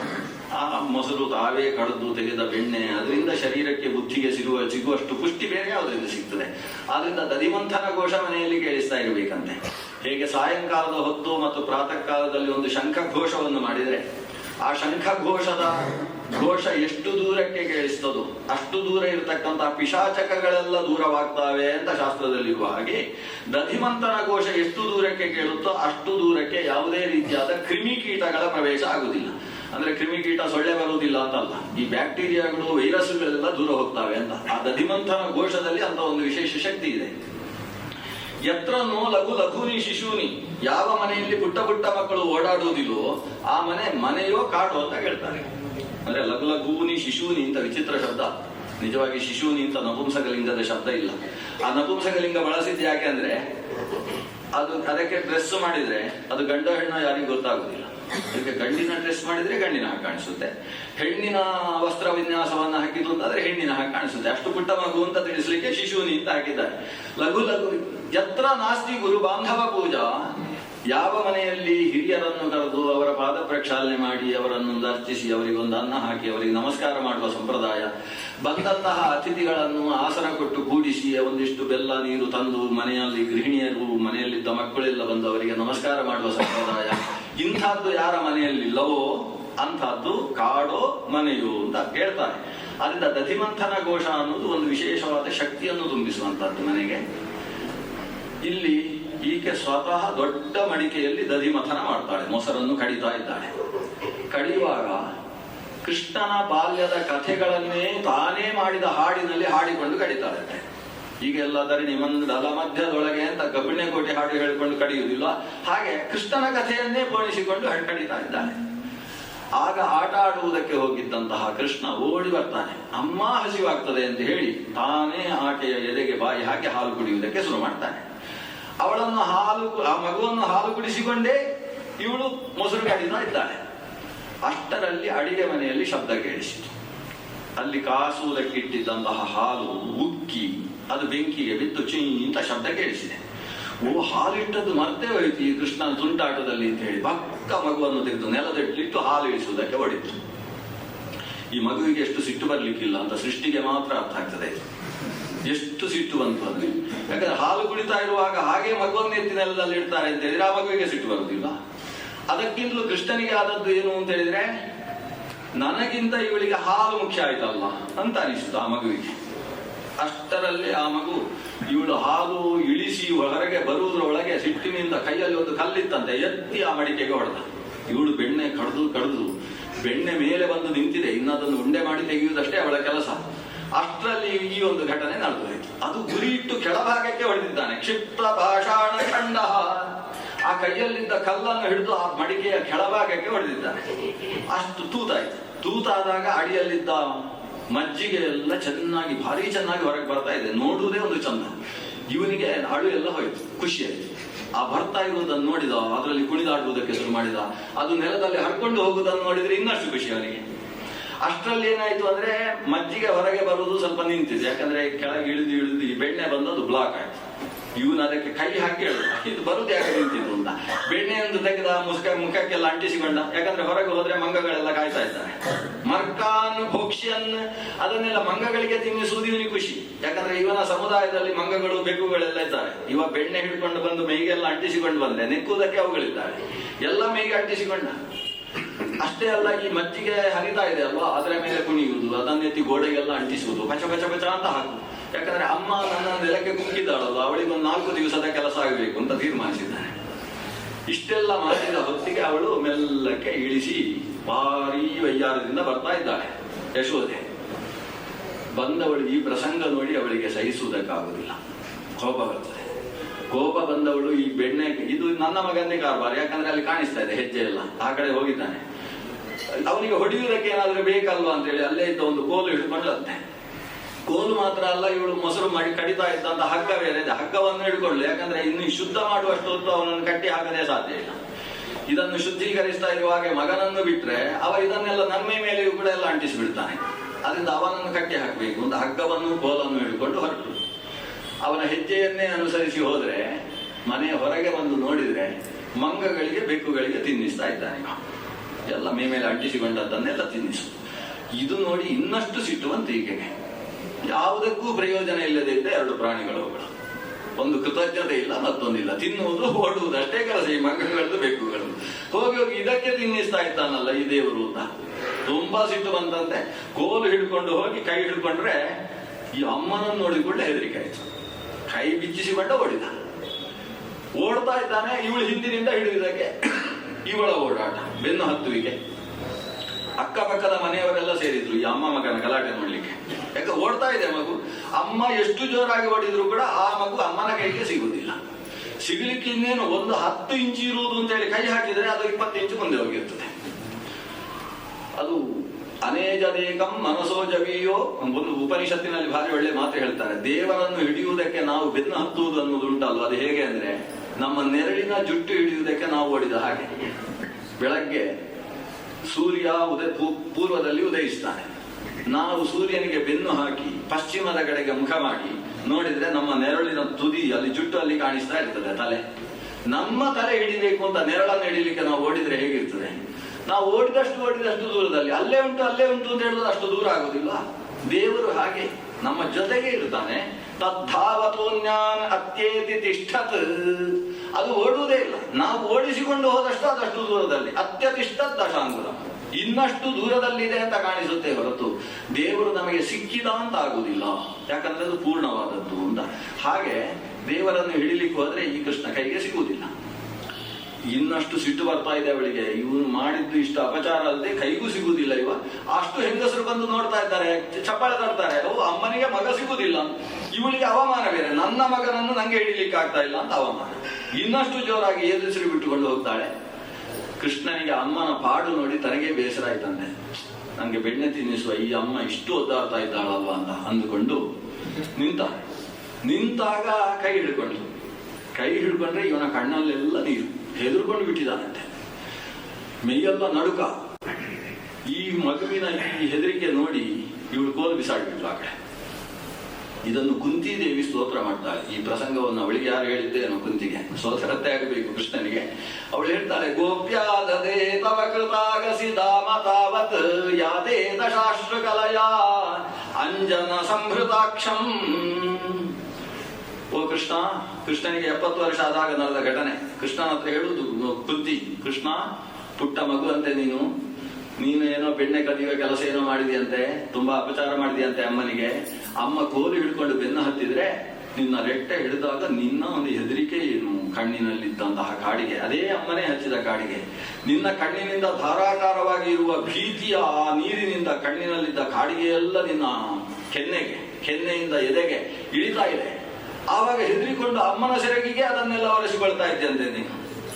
ಅಮ್ಮ ನಿನ್ನಲ್ಲಿರುವ ಈ ಭೀತಿಯನ್ನು ನೋಡಿ ಎಲ್ಲಿ ಇವನಿಗೆ ಜ್ವರ ಬರ್ತದೋ ಅಂತ ಹೇಳಿ ತನ್ನ ಕೋಲನ್ನು ಆ ಕಡೆ ಬಿಸಿಡು, ಹಗ್ಗವನ್ನು ಆ ಕಡೆ ಬಿಸಿಟ್ಟು ನಿನ್ನನ್ನು ಅಪ್ಪಿಕೊಂಡಿದ್ದಾಳಂತೆ. ನೀನು ಅಮ್ಮನಿಗೆ ಅಷ್ಟು ಹೆದರ್ತಿ, ಆದ್ರೆ ಸಾಮಾಂ ವಿಮೋಹಯತಿ ಭೀರಪಿಯತ್ ಬಿಭೇತಿ, ಲೋಕವನ್ನೇ ಭಯಗೊಳಿಸತಕ್ಕಂತಹ ಭಯದೇವತೆ ಅಂತ ಕರೆಸಿಕೊಳ್ಳುವ ಮೃತ್ಯುದೇವತೆಯೂ ಕೂಡ ಯಾವ ನಿನ್ನನ್ನು ಕಂಡ್ರೆ ಭಯಭೀತನಾಗಿ ಹೋಗ್ತಾನೋ ಅಂಥ ನೀನು ಅಮ್ಮನಿಗೆ ಹೆದರಿಕೊಂಡಿದ್ಯಲ್ಲ. ಭೀರಪಿಯಂ ಬಿಭೇತಿ, ಅಂಥ ವ್ಯಕ್ತಿತ್ವ. ನಂಗೆ ನಿನ್ನ ಈ ಕಥೆ ಕೇಳಿದ್ರೆ ನಂಗೆ ಒಳಗಿಂದ ಒಳಗೆ ಒಂದು ಕನ್ಫ್ಯೂಷನ್ ಶುರು ಆಗುತ್ತೆ. ಸಾಮಾಂ ವಿಮೋಹಯತಿ, ಲೋಕದ ಭಯದೇವತೆಗಳನ್ನು ಭಯಗೊಳಿಸುವ ಸರ್ವ ಸಂಹಾರಕನಾದಂತಹ ಸರ್ವಶಕ್ತಿ ನೀನು. ಆದರೆ ಬಾಲ್ಯದಲ್ಲಿ ಇಂತಹ ಲೀಲೆಗಳನ್ನು ಆಡ್ತಾ ಇದ್ದಿ. ಅಂತೂ ಕೃಷ್ಣನನ್ನು ಹಿಡಿದೆ ಅಂತ ಸಮಾಧಾನ ಯಶೋದೆಗೆ. ಯಶೋದೆ ಕೈಯಲ್ಲಿ ಹಿಡಿದವಳು ಮನೆಯ ಶುದ್ಧೀಕರಣದ ತನಕಾದ್ರೂ ಇವನನ್ನು ಕಟ್ಟೋಣ ಅಂತ ನೋಡಿದ್ರೆ ಅಲ್ಲಿ ಕಂಬ ಯಾವುದು ಸಿಗಲಿಲ್ಲ. ಅಕಸ್ಮಾತ್ ಮನೆಯ ಕಂಬ ಸಿಕ್ಕಿದ್ರೂ ಕಷ್ಟ ಇರ್ತಿತ್ತು. ಕಂಬಕ್ಕೆ ಕಟ್ಟಿ ಕಂಬವೇ ಬಿದ್ದು ಮನೆಯೇ ಬಿದ್ದು ಹೋಗುವ ಪ್ರಸಂಗ ಇತ್ತು. ಪುಣ್ಯಕ್ಕೆ ಅವಳಿಗೆ ಸಿಕ್ಕಿದ್ದು ಒರಡು. ಹಿಂದಿನ ಕಾಲದಲ್ಲಿ ಭತ್ತ ಕೊಟ್ಟುವುದಕ್ಕೆ ಅಂತ ಉಪಯೋಗಿಸುವ ಮರದ ಒರಡು ಗಟ್ಟಿ ಇರ್ತದೆ, ಅದು ಅಲ್ಲಾಡುವುದಿಲ್ಲ, ಅಷ್ಟು ಗಟ್ಟಿ. ಆ ಮರದ ಒರಳು ಮಧ್ಯದಲ್ಲಿ ತೆಳ್ಳಗಿರ್ತದೆ, ಕೆಳಗೆ ದಪ್ಪ, ಮೇಲೆ ದಪ್ಪ, ಮಧ್ಯದಲ್ಲಿ ಒಂದು ಹೊಂಡ, ಅದರಲ್ಲಿ ಭತ್ತ ಹಾಕಿ ಮೇಲೆ ನಿಂತುಕೊಂಡೇ ಗುಟ್ಟುವಂತಹ ಒರಳು. ಆ ಒರಳಿಗೆ ಸರಿಯಾಗಿ ಈ ಮಗುವನ್ನು ಸೊಂಟದಿಂದ ಕಟ್ಟಿದ್ರಂತೆ. ಆದ್ರೆ ಕಟ್ಟುವಾಗ ಒಂದು ಪ್ರಸಂಗ ನಡೀತು, ಅದ್ಭುತ ನಡೀತು. ಹೊಟ್ಟೆಗೆ ಒಂದು ಸುತ್ತು ಕಟ್ಟಿ ಅದನ್ನು ಒರಳಿಗೆ ತಂದು ಗಂಟು ಹಾಕಬೇಕು ಅಂತ ಪ್ರಯತ್ನಿಸಿದ್ರೆ 2 ಅಂಗುಲದಷ್ಟು ಕಡಿಮೆ ಆಗ್ತಾ ಇದೆ. ಯಾಕೆ ಹಗ್ಗ ಕಡಿಮೆ ಆಯ್ತಲ್ಲ ಅಂತ ಯೋಚಿಸಿತ್ತು.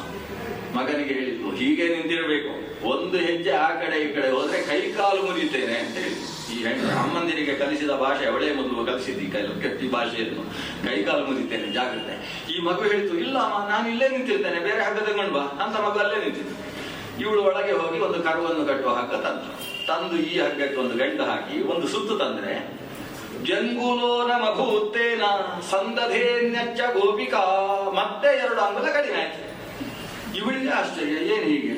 ಆಮೇಲೆ ಹಸು ಕಟ್ಟುವ ಹಗ್ಗ ಬೇರೆ ತಂದು, ಆಮೇಲೆ ಬಾವಿಯಿಂದ ನೀರು ಸರಿಯುವ ಹಗ್ಗವು ತಂದಿರಬೇಕು, ಇಲ್ಲಿ ಹೇಳಲಿಲ್ಲ. ಏನು ಒಟ್ಟು ಮನೆಯಲ್ಲಿದ್ದ ಹಗ್ಗಗಳನ್ನೆಲ್ಲ ತಂದ್ರೆ ಎಷ್ಟು ಕಟ್ಟಿದ್ರು ಕೂಡ 2 ಅಂಗುಲ ಕಡಿಮೆ. ಸುತ್ತಮುತ್ತ ಇದ್ದ ಹೆಂಗಸರು ನಮ್ದು ಒಂದು ದಾನ ಇರ್ಲಿ ಅಂತ ಅವ್ರದ್ದು ತಂದು ಕೊಟ್ಟಿದ್ದಾರೆ ಹಗ್ಗಗಳು. ಇದು ಈ ಹನುಮಂತನ ಬಾಲಕ್ಕೆ ವಸ್ತ್ರ ಸುಂದಿದ ಹಾಗೆ ಆಯ್ತು. ಎಷ್ಟು ತಂದ್ರು ಕೂಡ 2 ಅಂಗುಲ ಕಡಿಮೆ. ಈ ಪರಿಸ್ಥಿತಿಯಲ್ಲಿ ಅಮ್ಮನಿಗೆ ಎದುಸಿರು ಬರ್ತಾ ಇದೆ. ಏನು ಮಗನನ್ನು ಕಟ್ಲಿಕ್ಕೆ ಆಗ್ತಾ ಇಲ್ಲ, ಕಟ್ಟುವ ಹಠ ಬೇರೆ ಅವಳಿಗೆ. ಕೊನೆಗೆ ಕೃಷ್ಣ ಅಮ್ಮನ ಮುಖ ನೋಡಿ, ಅಮ್ಮ ಬಾ ಕಟ್ಟು ಅಂತ ತಾನೇ ಒಂದು ಗಂಟು ಹಾಕಿ ಆಮೇಲೆ ಗಂಟು ಹಾಕಿಸಿಕೊಂಡಂತೆ. ತಾನೇ ಅಮ್ಮನಿಗೊಂದು ಸಮಾಧಾನ ಆಗಲಿ ಅಂತೇಳಿ ಗಂಟು ಹಾಕಿಸಿಕೊಂಡು ದಾಮೋದರ ಅಂತ ಕರೆಸಿಕೊಂಡ. ದಾಮ ಅಂದ್ರೆ ಹಗ್ಗ, ಉದರ ಅಂದ್ರೆ ಹೊಟ್ಟೆ, ಹೊಟ್ಟೆಯಲ್ಲಿ ಹಗ್ಗ ಹಾಕಿಕೊಂಡವ, ತಾನೇ ಕಟ್ಟಿಕೊಂಡದ್ದು. ಅವನ ಹೊಟ್ಟೆಗೆ ಒಂದು ಸುತ್ತು ಹಗ್ಗ ಕಟ್ಟಿತು ಅಂತಾದ್ರೆ ಒಳಗೆ ಇದ್ದವರೆಲ್ಲ ಬಂಧಿತರು ಅಂತ ಅರ್ಥ, ಬದ್ಧರಾಗಿ ಬಿಟ್ರು ಅಂತ ಅರ್ಥ. ಯಾಕಂದ್ರೆ ಇವಳು ಇರುವುದು ಅವನ ಹೊಟ್ಟೆಯೊಳಗೆ, ನಾವು ಇರುವುದು ಅವನ ಹೊಟ್ಟೆಯೊಳಗೆ. ಅವನು ವಿಶ್ವಂಭರ. ಮಧ್ವಾಚಾರ್ಯರು 12 ಸ್ತೋತ್ರದ 1ನೇ ಅಧ್ಯಾಯದಲ್ಲಿ ಸ್ತೋತ್ರ ಮಾಡ್ತಾರೆ. ಅದು ಎಂಥ ಕೈಗಳು ನಿಂದು, ಆ 2 ಕೈಗಳ ಮಧ್ಯದಲ್ಲಿ ಒಂದು ಪುಟ್ಟ ಹೊಟ್ಟೆ. ಅದು ಎಂಥ ಹೊಟ್ಟೆ ಅಂದ್ರೆ ಇಡೀ ಪ್ರಪಂಚವೇ ಅದರಲ್ಲಿ ತುಂಬಿದೆ. ಅಂಥ ಹೊಟ್ಟೆಯನ್ನು ತುಂಬಿಸಿಕೊಂಡ ಆ 2 ಕೈಗಳು. ಹಾಗಾದ್ರೆ ಇಡೀ ಪ್ರಪಂಚ ಹೊಟ್ಟೆಯಲ್ಲಿದೆ, ಅದರ ಸುತ್ತ 2 ಕೈ ಇದೆ ಅಂದ್ರೆ ಆ ಕೈಯಿಂದೆಷ್ಟು ದೊಡ್ಡದಿರಬೇಕು ಯೋಚಿಸಬೇಕು. ಅಂತಹ ಕೃಷ್ಣ ಏನೋ ಗಂಟ ಹಾಕಿಸಿಕೊಂಡಿದ್ದಾನೆ, ಕಟ್ಟಿಯಾಗಿದೆ. ಅಮ್ಮನಿಗಂತೂ ಒಂದು ಸಮಾಧಾನ ಆಯಿತು. ಇಷ್ಟು ಊರಿನ ಹೆಂಗಸರ ಮಧ್ಯೆ ಮರ್ಯಾದೆ ಉಳಿಸಿಕೊಂಡಿದ್ದೇನೆ ಅಂತ ಅವಳಿಗೊಂದು ಸಮಾಧಾನ. ಆ ಸಮಾಧಾನದಿಂದ ಆದ್ರೆ ಒಳಗಿನ ಕೆಲಸ ಯಾರಿಗೆ ಬೇಕು, ಅದರಲ್ಲಿ ಕೆಲಸದಲ್ಲಿ ಬಿಸಿಯಾಗಿ ಬಿಟ್ಟಿದ್ದಾಳೆ. ಕೃಷ್ಣನಿಗೆ ಗೊತ್ತಾಯ್ತು, ಇನ್ನು ಅಮ್ಮ ಏನಿದ್ರು ಮಧ್ಯಾಹ್ನ ಒಂದು 2 ಗಂಟೆ ತನಕ ಮಾತಾಡಿಸುವುದಿಲ್ಲ, ಅಷ್ಟು ಕೆಲಸ ಕೊಟ್ಟಿದ್ದೇನೆ ಅಂತ ಕೃಷ್ಣನಿಗೆ ಸಮಾಧಾನ ಇಲ್ಲ. ಆದ್ರಿಂದ ನನ್ನ ಕೆಲಸ ಶುರು ಮಾಡುವ ಅಂತ ಹೇಳಿ ತಾನು ಯಾವುದಕ್ಕೆ ಕಟ್ಟಿದ್ದಾಳೆ ಅದೇ ಒರಳನ್ನು ಎಳ್ಕೊಂಡು ಹೊರಟ. ಹೊಸ್ತಿಲು ದಾಟಿದ. ಅದು ಇವನ್ ಜೊತೆಗೆ ಹಾಗೆ ಒಂದು ಹೆಜ್ಜೆ ಮೆಟ್ಟಿಲಿಗೆ ಹೊಡೆಯುವುದು ಇವನಿಗೆ ಖುಷಿ. ಅಲ್ಲಿಂದ ಅಂಗಳವನ್ನು ದಾಟಿದ. ಅಂಗಳದ ಆ ಕಡೆ 2 ಮರಗಳು ಇವನನ್ನು ಕರಿತಾ ಇದ್ವು, ಬಾ ಬೇಗ ಬಾ ಬೇಗ ಬಾ ಅಂತ ಕರಿತಾ ಇದ್ವು ಅಂತ 2 ಮರಗಳು. ಆ 2 ಮರಗಳ ಕಡೆಗೆ ಹೋಗ್ತಾ ಇದ್ದಾನೆ. ಮರಗಳ 2 ಒಟ್ಟೊಟ್ಟಿಗೆ ಸೇರಿದ 2 ಮರಗಳು. ಅದರ ಮಧ್ಯದಲ್ಲಿ ಹೋದಾಗ ಏನಾಯ್ತು, ಇವ ಮರದ ಮಧ್ಯದಲ್ಲಿ ಆ ಕಡೆ ಹೋದ. ಹಿಂದುಗಡೆ ಕಟ್ಟಿದ್ದಂತಹ ಒರಳು ಅದಕ್ಕೆ ಅಡ್ಡ ಸಿಕ್ಕಿಕೊಂಡಿದೆ ಅಂತ ಸ್ವಲ್ಪ ಹೇಳ್ದ. ಎಳೆಯುವಾಗ ಗೊತ್ತಾಯ್ತೀನಿ ಇದು ಹಗ್ಗ ತುಂಡಾಗಿ ಹೋಗ್ತದೆ ಈಗ ಅಂತ. 2 ಕೈಗಳನ್ನು ಕೂಡ ಮರಕ್ಕಿಟ್ಟು ಎಳೆದಂತೆ. ಅವನು ಕೈ ಇಟ್ಟ ಕಾರಣದಿಂದ 2 ಮರವು ಬುಡದಲ್ಲಿ ಒಂದು ತಾಯಿ ಬೇರು ಕೂಡ ನೆಲದಲ್ಲಿ ಉಳಿಯದೇ ಇದ್ದ ಹಾಗೆ ಬುಡ ಸಹಿತ ಮೇಲಕ್ಕೆ ಬಿದ್ದು. ಆ ಮರಗಳು ಅರ್ಜುನ ವೃಕ್ಷ ಅಂತ ಸಂಸ್ಕೃತದಲ್ಲಿ ಕರೀತಾರೆ, ಕನ್ನಡದಲ್ಲಿ ಮತ್ತಿ ಮರ, ಬಿಳಿ ಮತ್ತಿ ಅಂತ ಕರೀತಾರೆ. ಅದು ಬೆಳ್ಳಗಿರುವುದಿಲ್ಲ, ಅದಕ್ಕೆ ಅರ್ಜುನ ಅಂತ ಹೆಸರು. ಜಮಳ ಅರ್ಜುನ ಭಂಜನ ಅಂತ 2 ಅರ್ಜುನ ವೃಕ್ಷಗಳು, ಬೆಳ್ಳಗಿರುವ ಮರಗಳು. ಅಂದ್ರೆ ಅದರ ತೊಗಟೆ ಇಲ್ಲದೆ ಇದ್ದ ಮರ, ಆದ್ರಿಂದ ಅದು ಬೆಳ್ಳಗೆ ಇರುವುದು. ಈ ನೀಲಗಿರಿಯ ಮರದ ಹಾಗಿರ್ತದೆ ಮತ್ತಿ. ಆ ಬಿಳಿ ಮತ್ತಿಯ ಮರಗಳು 2 ಬಿದ್ದಾಗ ಅಷ್ಟು ದೊಡ್ಡ ಶಬ್ದ. ಅದರ ಗೆಲ್ಲುಗಳೆಲ್ಲ ನೆಲಕ್ಕೆ ಬಿದ್ದು ಹುಡಿಯಾಗುವ ಚರ್ಮುರು ಶಬ್ದಗಳು. ಇದನ್ನೆಲ್ಲ ಕೇಳಿ ನಂದಗೋಪ ಎಲ್ಲೋ ಕೆಲಸದಲ್ಲಿದ್ದ ಓಡಿ ಬರ್ತಾನೆ. ಊರಿನ ಗಂಡಸರೆಲ್ಲ ಬರ್ತಾರೆ, ಹೆಂಗಸರೆಲ್ಲ ಹೌಹಾರಿ ಓಡಿ ಬರ್ತಾರೆ. ನೋಡಿದ್ರೆ ಮರ ಉಂಟು, ಕೃಷ್ಣ ಇಲ್ಲ. ಮರದ ಅಡಿಯಲ್ಲಿ ಕೃಷ್ಣ ಎಲ್ಲ ಇದ್ದಾನೆ. ಕೃಷ್ಣ ಒಳಗಿದ್ದಾನೆ ಅಂತ ಉಳಿದ ಮಕ್ಕಳೆಲ್ಲ, ಇವನ್ ಜೊತೆಗೆ ಆಟ ಆಡ್ತಾ ಇದ್ದ ಮಕ್ಕಳೆಲ್ಲ ಹೇಳಿದ್ರು, ಅದರ ಒಳಗೆ ಸಿಕ್ಕಾಕೊಂಡಿದ್ದಾನೆ ಕೃಷ್ಣ. ಇವನ್ ನೋಡಿಕೊಂಡು ಬೀಳಿಸಿದ್ದಾನೆ. ಯಾವ ಮಕ್ಕಳು ಅದರ ಅಡಿಯಲ್ಲಿ ಸಿಗಬಾರ್ದು, ತಾನೊಬ್ಬ ಮಾತ್ರ ಒಳಗೆ. ಇವರು ಮರವನ್ನು ಆ ಕಡೆ ಈ ಕಡೆ ಮಾಡಿ ಕೃಷ್ಣನನ್ನು ತೆಗೆದ್ರೆ ಕೃಷ್ಣ ನಗುತ್ತಾ ಇದ್ದಾನೆ ಒರಳು ಕಟ್ಟಿಕೊಂಡು. ನಂದಗೋಪನಿಗೆ ಎತ್ತಲಿಕ್ಕೆ ಆಗ್ಲಿಲ್ಲ ಅಂತ, ಯಾಕಂದ್ರೆ ಒರಳು ಅಷ್ಟು ಭಾರ.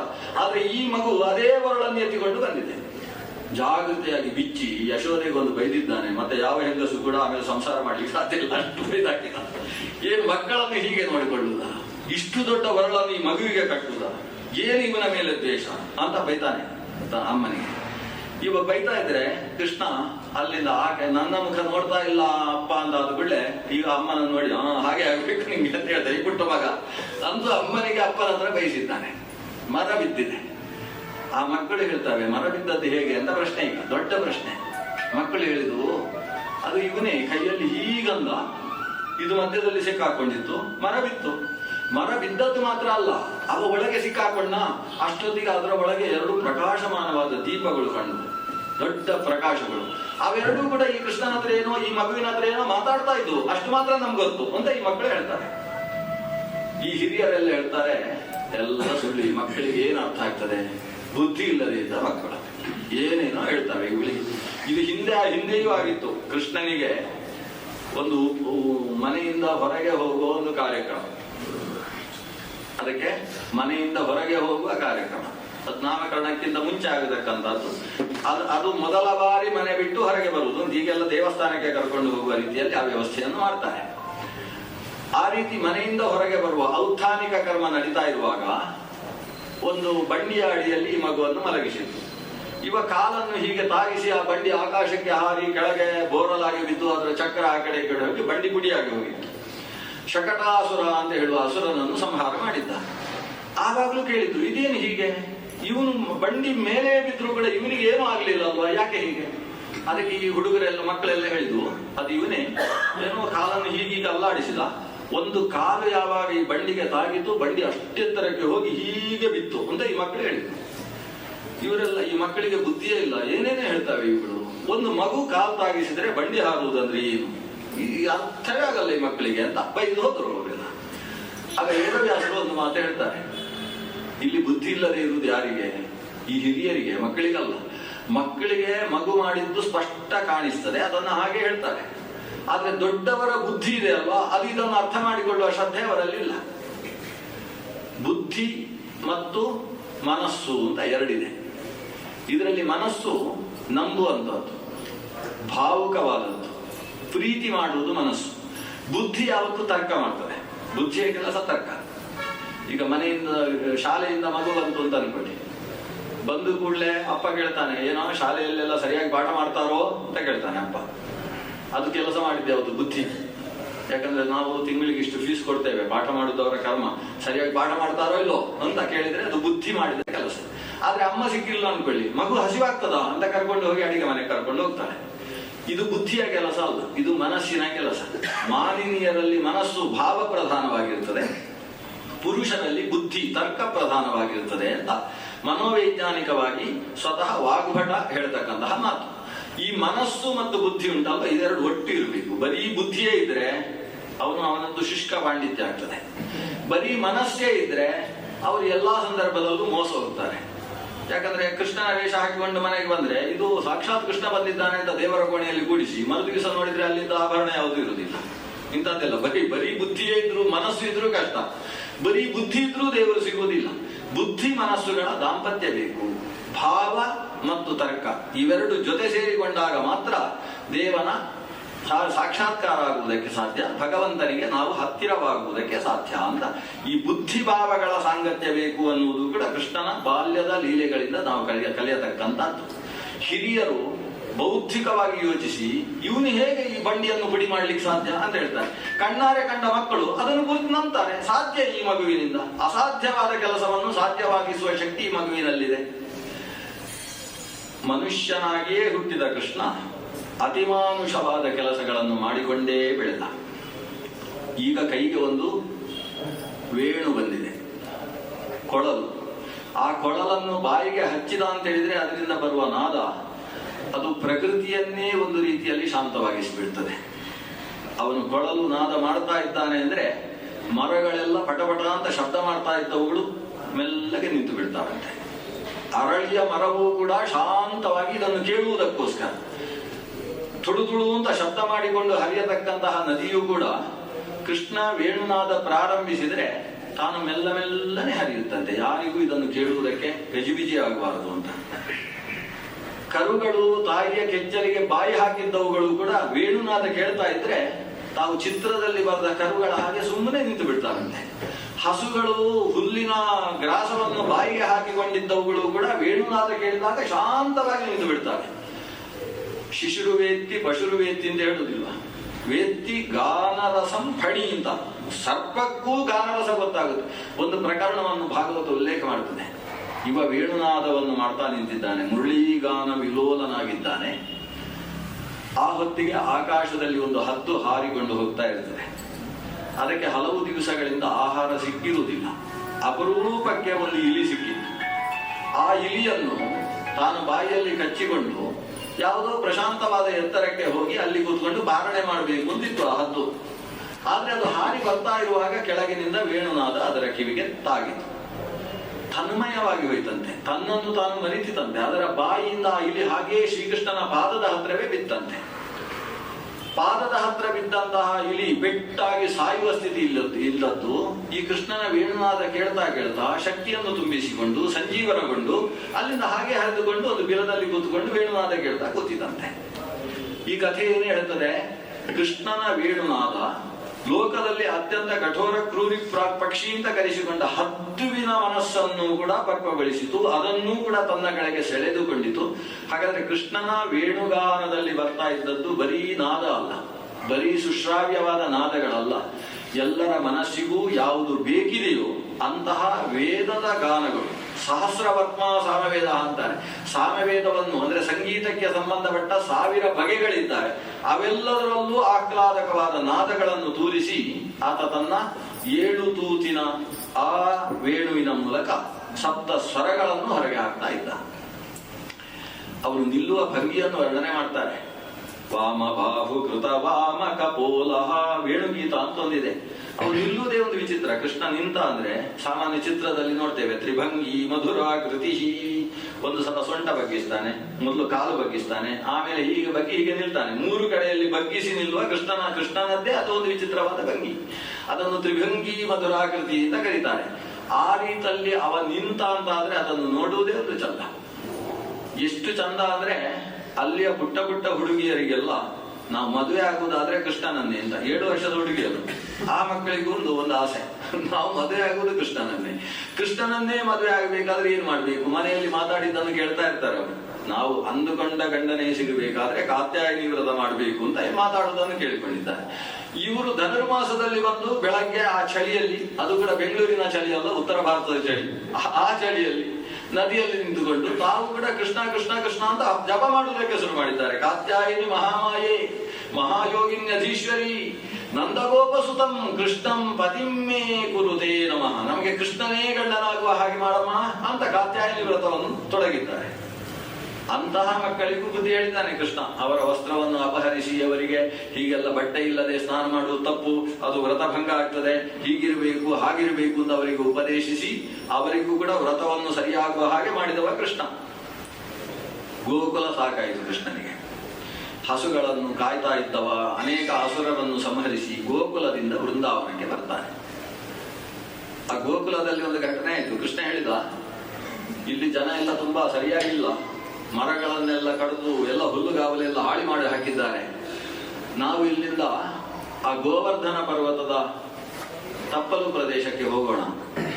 ಅಲ್ಲಿ ಚೆನ್ನಾಗಿ ಹುಲ್ಲುಗಾವಲಿದೆ, ನಮ್ಮ ಹಸುಗಳಿಗೆ ತುಂಬಾ ಚೆನ್ನಾಗಿರ್ತದೆ ಅಂತ ಹೇಳಿದ್ರೆ ಅನೇಕರು ವಿರೋಧ ಮಾಡಿದ್ರಂತೆ. ನಮ್ಮ ಅಜ್ಜನೂ ಕೂಡ ಇದೇ ಊರಿನಲ್ಲಿ ಇದ್ದದ್ದು, ಇದೇನು ಇಲ್ಲಿಂದ ಬೇರೆ ಕಡೆಗೆ ಹೋಗುದು ಅಂದ್ರೆ ನಮ್ಮಿಂದ ಸಾಧ್ಯ ಇಲ್ಲ. ಕೆಲವು ಬಾಡಿಗೆ ಮನೆ ಬಿಟ್ಟು ಹೋಗಿ ಅಂತ ಹೇಳಿದ್ರು ಎಷ್ಟೋ ಜನ ಹೊರಡುವುದಿಲ್ಲ. ಇನ್ನು ಅವರೇ ಊರನ್ನು ಬಿಟ್ಟು ಹೋಗ್ಬೇಕಂದ್ರೆ ಹೇಗೆ ಹೊರಡ್ತಾರೆ? ನಮ್ಮಿಂದ ಆಗುವುದಿಲ್ಲ. ಸರಿ ಇಂತ ಕೃಷ್ಣನು ಸುಮ್ಮನಾದ. ಅವತ್ತು ಮರು ದಿವಸ ಬೆಳಗ್ಗೆ ಎಲ್ಲರೂ ನಂದಗೋಪನ ಹತ್ರ ಬಂದು ಹೇಳ್ತಾರೆ, ದಯವಿಟ್ಟು ಇಲ್ಲಿಂದ ಹೊರೋಣ, ಕೃಷ್ಣ ಹೇಳಿದ ಹಾಗೆ ವೃಂದಾವನಕ್ಕೆ ಹೋಗಿಬಿಡುವ ಅಂತ. ಎಲ್ಲರೂ ಸಶರೀರ ವೃಂದಾವನ ಪ್ರವೇಶ ಮಾಡೋಣ ಅಂತ, ನಾವೆಲ್ಲ ವೃಂದಾವನಕ್ಕೆ ಹೋಗುವ ಅಂತ. ಅಲ್ಲಿ ಏನಾಗಿದೆ ಅಂದ್ರೆ ಕೃಷ್ಣ ಒಂದ್ಸಲ ಹೀಗೆ ಮೈ ಜಾಡಿಸಿದ ಅಂತೆ. ಜಾಡಿಸಿದಾಗ ಅವನ ಒಂದೊಂದು ರೋಮಕೂಪದಿಂದಲೂ ಕೂಡ ತೋಳಗಳು ಹೊರಗೆ ಬಂದಿದ್ದಾರೆ. ಸಸಜ್ಜ ರೋಮಕೂಪೇಭ್ಯ ವೃಕಾನ್ ವ್ಯಾಘ್ರ ಸಮಾನ ಬಲೆ. ತೋಳಗಳು, ಆ ತೋಳಗಳು ಹೀಗೆ ಹಾರಿದ್ರೆ ಅದರ ಎದೆಯಲ್ಲಿ ಸರ್ವೇ ಶ್ರೀವತ್ಸ ಲಾಂಛನಾ, ಹೃದಯದಲ್ಲಿ ಶ್ರೀವತ್ಸದ ಚಿಹ್ನೆ ಕಾಣಿಸುತ್ತೆ ಅಂತ ತೋಳಗಳು. ಅಂದ್ರೆ ದೇವರ ಒಂದು ರೀತಿಯ ತೋಳಾವತಾರ ಅಂತ ಇದನ್ನು ಕರಿಬಹುದು, ವೃಕಾವತಾರ.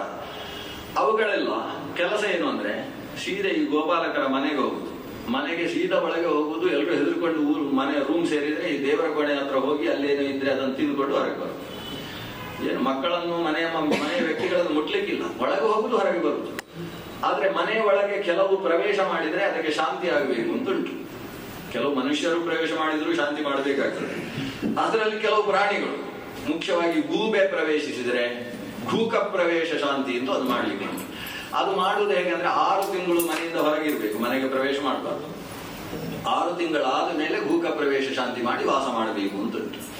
ಇನ್ನು ನಾಯಿ ಪ್ರವೇಶ ಮಾಡಿದ್ರೆ 3 ತಿಂಗಳು ಮನೆ ಬಿಡಬೇಕು ಅಂತುಂಟು. ಇದೆಲ್ಲ ಬೆಂಗಳೂರಲ್ಲಿ ಹೇಳಿದ್ರೆ ಕಲ್ಲು ಹೊಡಿತಾರೆ ಇರುವ ಕಥೆ.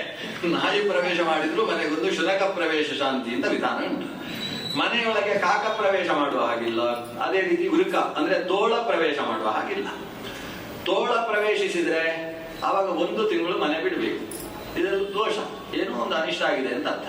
ಅಂತೂ ಕೃಷ್ಣ ಎಲ್ಲಾ ಕಡೆಯಲ್ಲೂ ಪ್ರವೇಶ ಮಾಡಿ ಇಷ್ಟು ಮಾಡಿಸಿದೆ ಎಲ್ಲರ ಮನಸ್ಸಲ್ಲಿ. ಕೃಷ್ಣ ಹೇಳಿದ ಹಾಗೆ ಕೇಳಬೇಕು ಅಂತ, ಕೃಷ್ಣ ಹೇಳಿದ್ದಾನೆ ಊರು ಬಿಡಬೇಕು ಅಂತ. ಅದಕ್ಕೆ ಯಾರೋ ಬೇಡ ಅಂತ ಹೇಳಿದ್ರು, ಅದಕ್ಕೆ ಎಲ್ಲ ಹೀಗಾಗಿದೆ ಅಂತ ಊರಿಗೆ ಊರೇ ಕೃಷ್ಣನ ಪರವಾಯಿತು.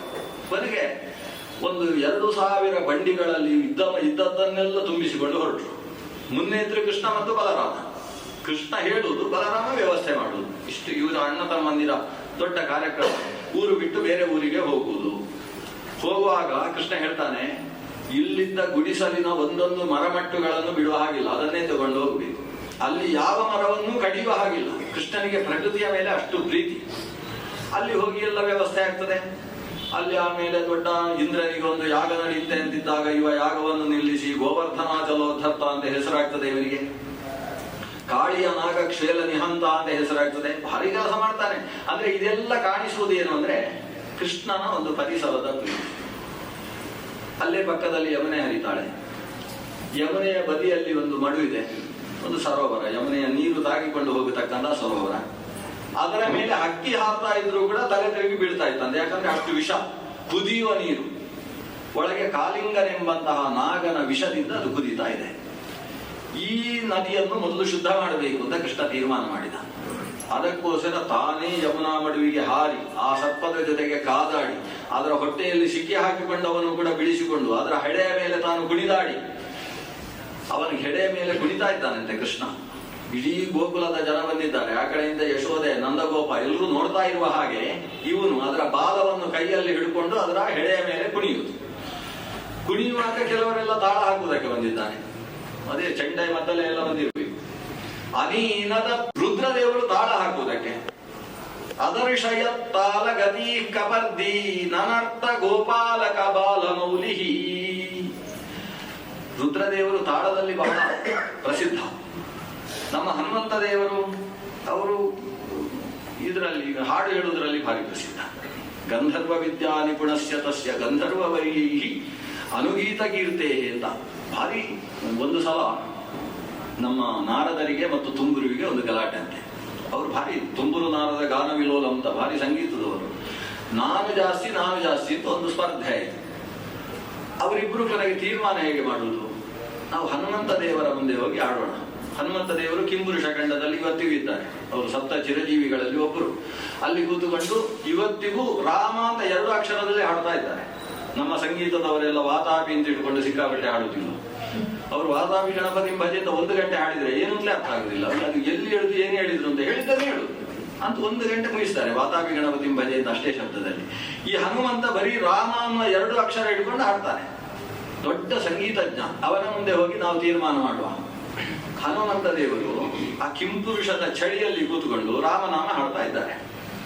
ಇವರು ಬಂದವರು ಹನುಮಂತನ ಹತ್ರ ಹೇಳಿದ್ರು, ನಮ್ದೊಂದು ಸ್ಪರ್ಧೆ ಇದೆ, ನಮ್ಮಲ್ಲಿ ಒಳ್ಳೆ ಸಂಗೀತಗಾರ ಯಾರು ಅಂತ ನೀವು ತೀರ್ಮಾನ ಮಾಡಿದ್ರೆ ಮುಗೀತು, ಆಮೇಲೆ ನಮಗೆ ಪ್ರಶ್ನೆ ಬರುವುದಿಲ್ಲ. ಹನುಮಂತ ದೇವರು ಹೇಳ್ತಾರೆ, ಹಾಡ್ಬೋದು ನೀವು, ನಿಮಗೆ ಸ್ಪರ್ಧೆಯಲ್ಲಿ ಗುರಿ ಏನು ಅಂತ ಹೇಳಿದ್ರೆ ಅಲ್ಲಿ ಒಂದು ವೀಣೆ ಉಂಟು. ಆ ವೀಣೆ ಈ ಚಳಿಗೆ ಮಂಜುಗಡ್ಡೆಯ ಮಧ್ಯದಲ್ಲಿ ಸಿಕ್ಕಾಕೊಂಡಿದೆ, ಕಲ್ಲಿನ ಮಧ್ಯದಲ್ಲಿ ಸಿಕ್ಕಾಕೊಂಡಿದೆ. ನೀವು ಯಾರು ಹಾಡುವಾಗ ಆ ಕಲ್ಲು ಕರಗಿ ಆ ಹಿಮವೂ ಕರಗಿ ಆ ವೀಣೆ ಜಾರ್ತದೋ ಅವರು ಒಳ್ಳೆ ಸಂಗೀತಜ್ಞರು ಅಂತ ತೀರ್ಮಾನ ಅಂತ. ಅದಕ್ಕೆ ನಾರದ ಮೊದಲು ನಾನು ಹಾಡ್ತೇನೆ ಮೊದಲು, ಆಮೇಲೆ ಮೊದಲು ಅವನು ಹಾಡಿ ಅದು ಜಾರಿದ್ರೆ ಆಮೇಲೆ ನನಗೆ ಪರೀಕ್ಷೆಗೆ ಸಿಗುದಿಲ್ಲಲ್ಲ ಅಂತ ಮೊದಲು ನಾನು ಹಾಡ್ತೇನೆ ಅಂತ ನಾರದರು ಶುರು ಮಾಡಿದೆ. ಹಾಡ್ತಾ ಇದ್ದಾರೆ, ಆ ಕಡೆ ವೀಣೆ ನೋಡ್ತಾರೆ, ಹೊಸ ರಾಗ ಹಾಕ್ತಾರೆ, ವೀಣೆ ನೋಡ್ತಾರೆ. ಅದೆಲ್ಲಿ ಕಲ್ಲು ಕರಗುತ್ತಾ ಸಂಗೀತಕ್ಕೆ? ಕೊನೆಗೆ ನಾನು ನೋಡ್ತೇನೆ ಅಂತ ತುಂಬುರು ಶುರು ಮಾಡಿದ. ತುಂಬುರು ಶುರು ಮಾಡಿದ್ರು ಏನು ಕರಗಲೇ ಇಲ್ಲ. ಕೊನೆಗೆ ಇಬ್ಬರು ಸೇರಿ ಹೇಳಿದ್ರು ಹನುಮಂತನ ಹತ್ರ, ಇದು ಸುಮ್ಮನೆ ನಮ್ಮನ್ನು ಏನೋ ತಲೆಗೆ ದಾಸವಾಳದ ಇಡುವ ಕೆಲಸ ಮಾಡ್ತಾ ಇದ್ದೀರಿ, ಏನು ಸಂಗೀತಕ್ಕೆ ಕಲ್ಲು ಕರಗುವುದು ಅಂತುಂಟ, ಹಾಗೆಲ್ಲ ಇಲ್ಲ.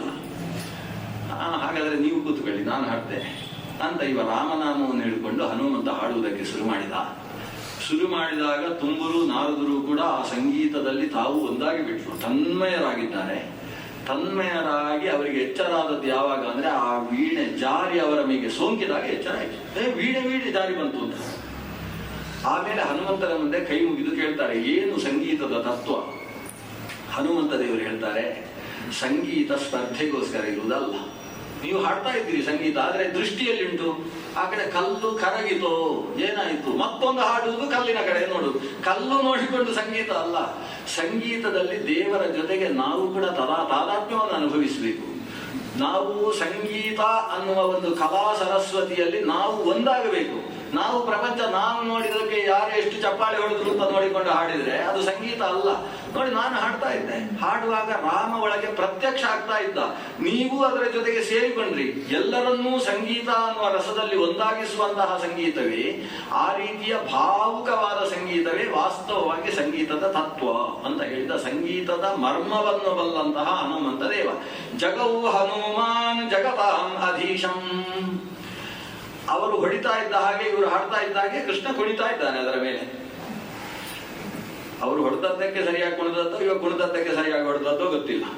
ಕೆಲವು ಸಲ ಯಕ್ಷಗಾನದಲ್ಲಿ ಹೊಸದಾಗಿ ವೇಷ ಹಾಕಿದವರು ಅವರು ಕುಣಿದದ್ದಕ್ಕೆ ಸರಿಯಾಗಿ ಇವರು ಹೊಡಿತಾ ಇರ್ತಾರೆ. ಹಾಗೆ ಒಟ್ಟು ಕೃಷ್ಣ ಅಲ್ಲಿ ಕುಣಿದಿದ್ದಾನೆ.